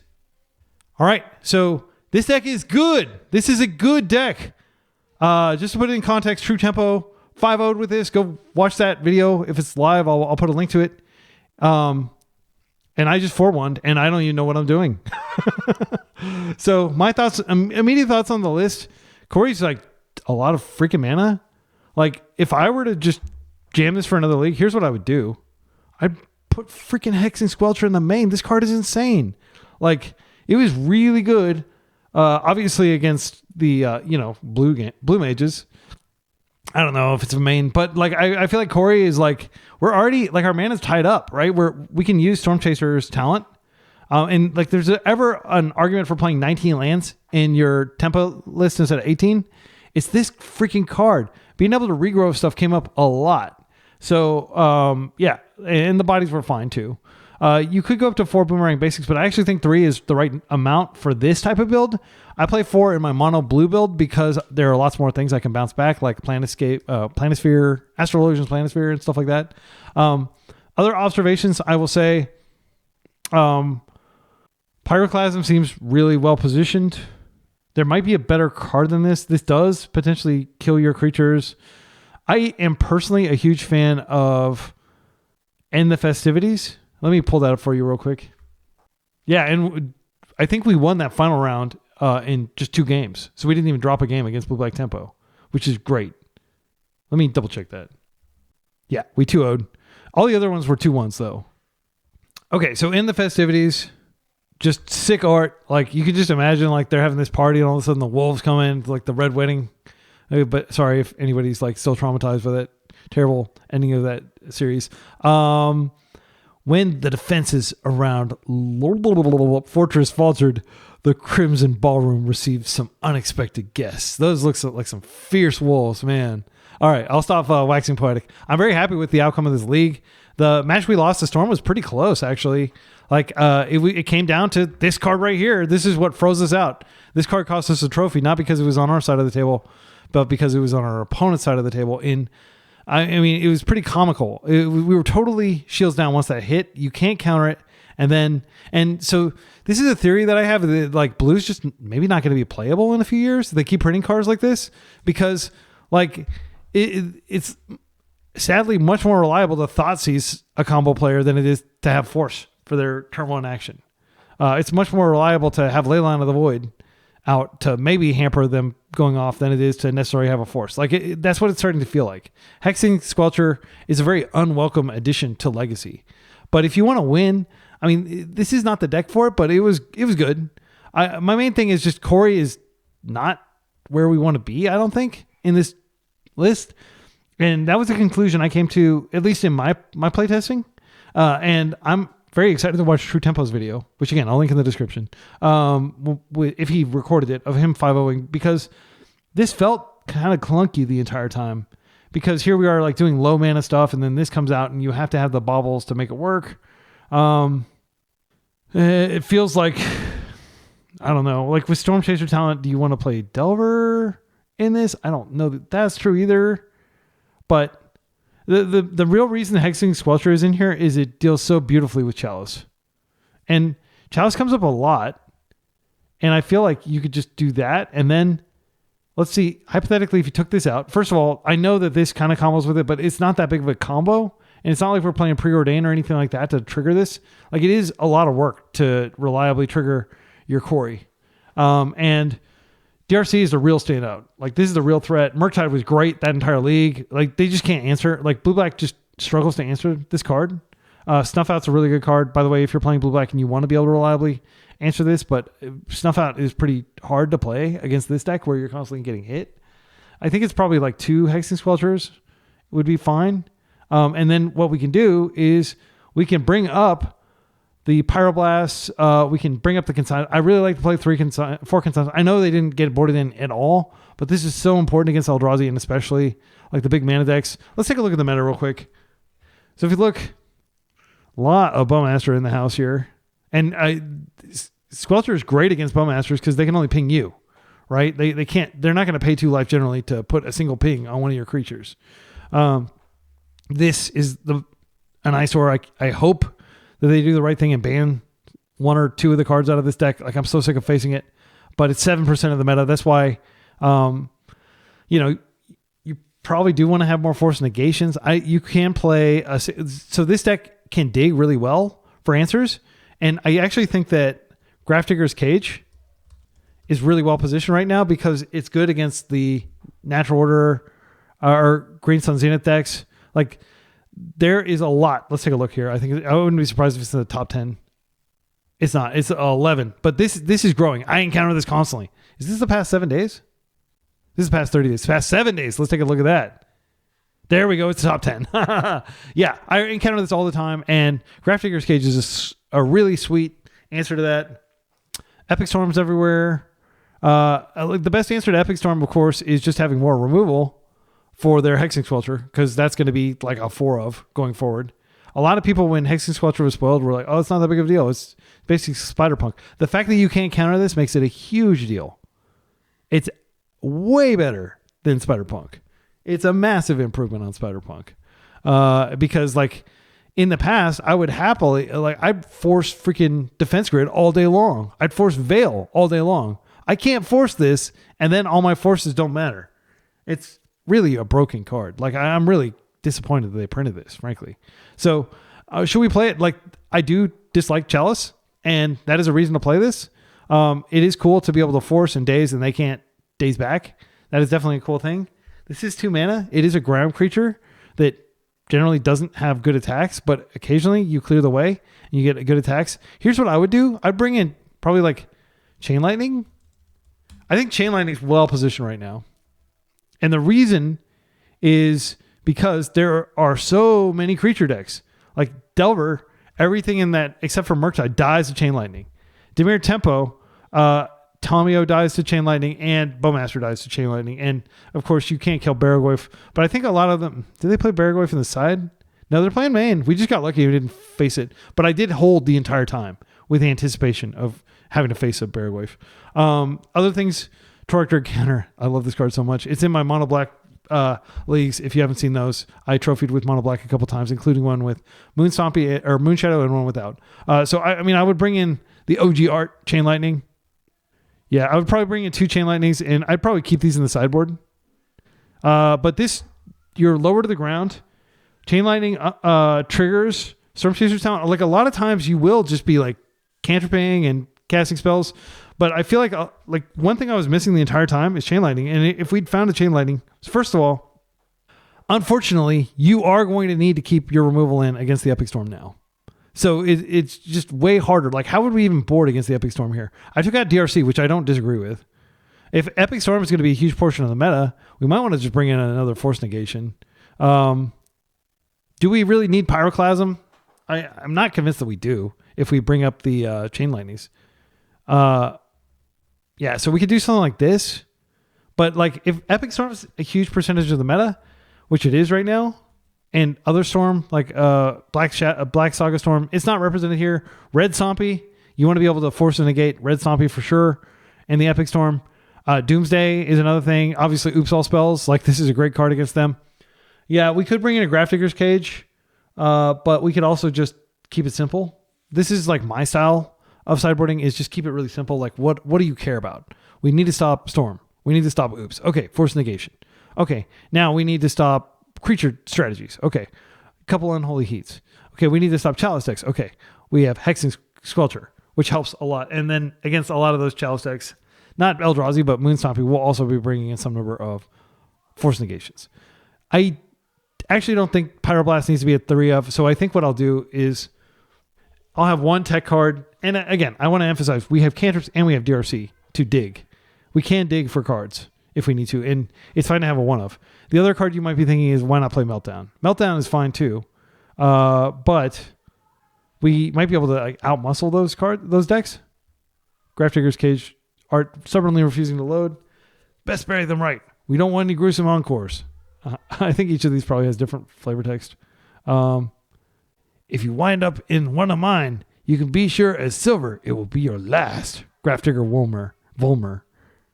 Okay, so now having read the flavor text to a card whose art we can't enjoy, I think we can close out the video. This has been an absolute blast. Again, thanks to True Tempo for providing this brew. I played with a similar deck several months ago when Boomerang Basics came out, and my conclusion was, it's not really ready for prime time. Like, it just didn't feel right. But I think what I was doing was I was probably over-indexing on Boomerang Basics, and I think 3 is the perfect amount. I wouldn't go up to 4. My general heuristic is 4 for cards you'll draw as many as you can, like Dragon Rage Channeler. If I could put 8, if I could put 12 Dragon Rage Channelers in my deck, I would. Believe me, this card is absolutely nuts. If they printed 2 functional reprints of Dragon Rage Channeler that were legacy legal. I guarantee you wake up tomorrow and the top deck is, blue red Delver with, 12 of these things. This card is just insane, and it was insane the entire league long. But I think that was the main thing that I just was over indexing on Boomerang Basics, and I think this is like the right nice 7 card package. Also, Boomerang Basics, I can't overemphasize, like just removing that blocker in that game 1 against Blue Black Tempo was probably consequential. Again, Hexing Squelcher, I'm not happy this card exists, but it was pretty good here. The time that we boarded in and cast it, I think maybe 2 times. And I will leave it there. Until next time, be excellent to each other and party on.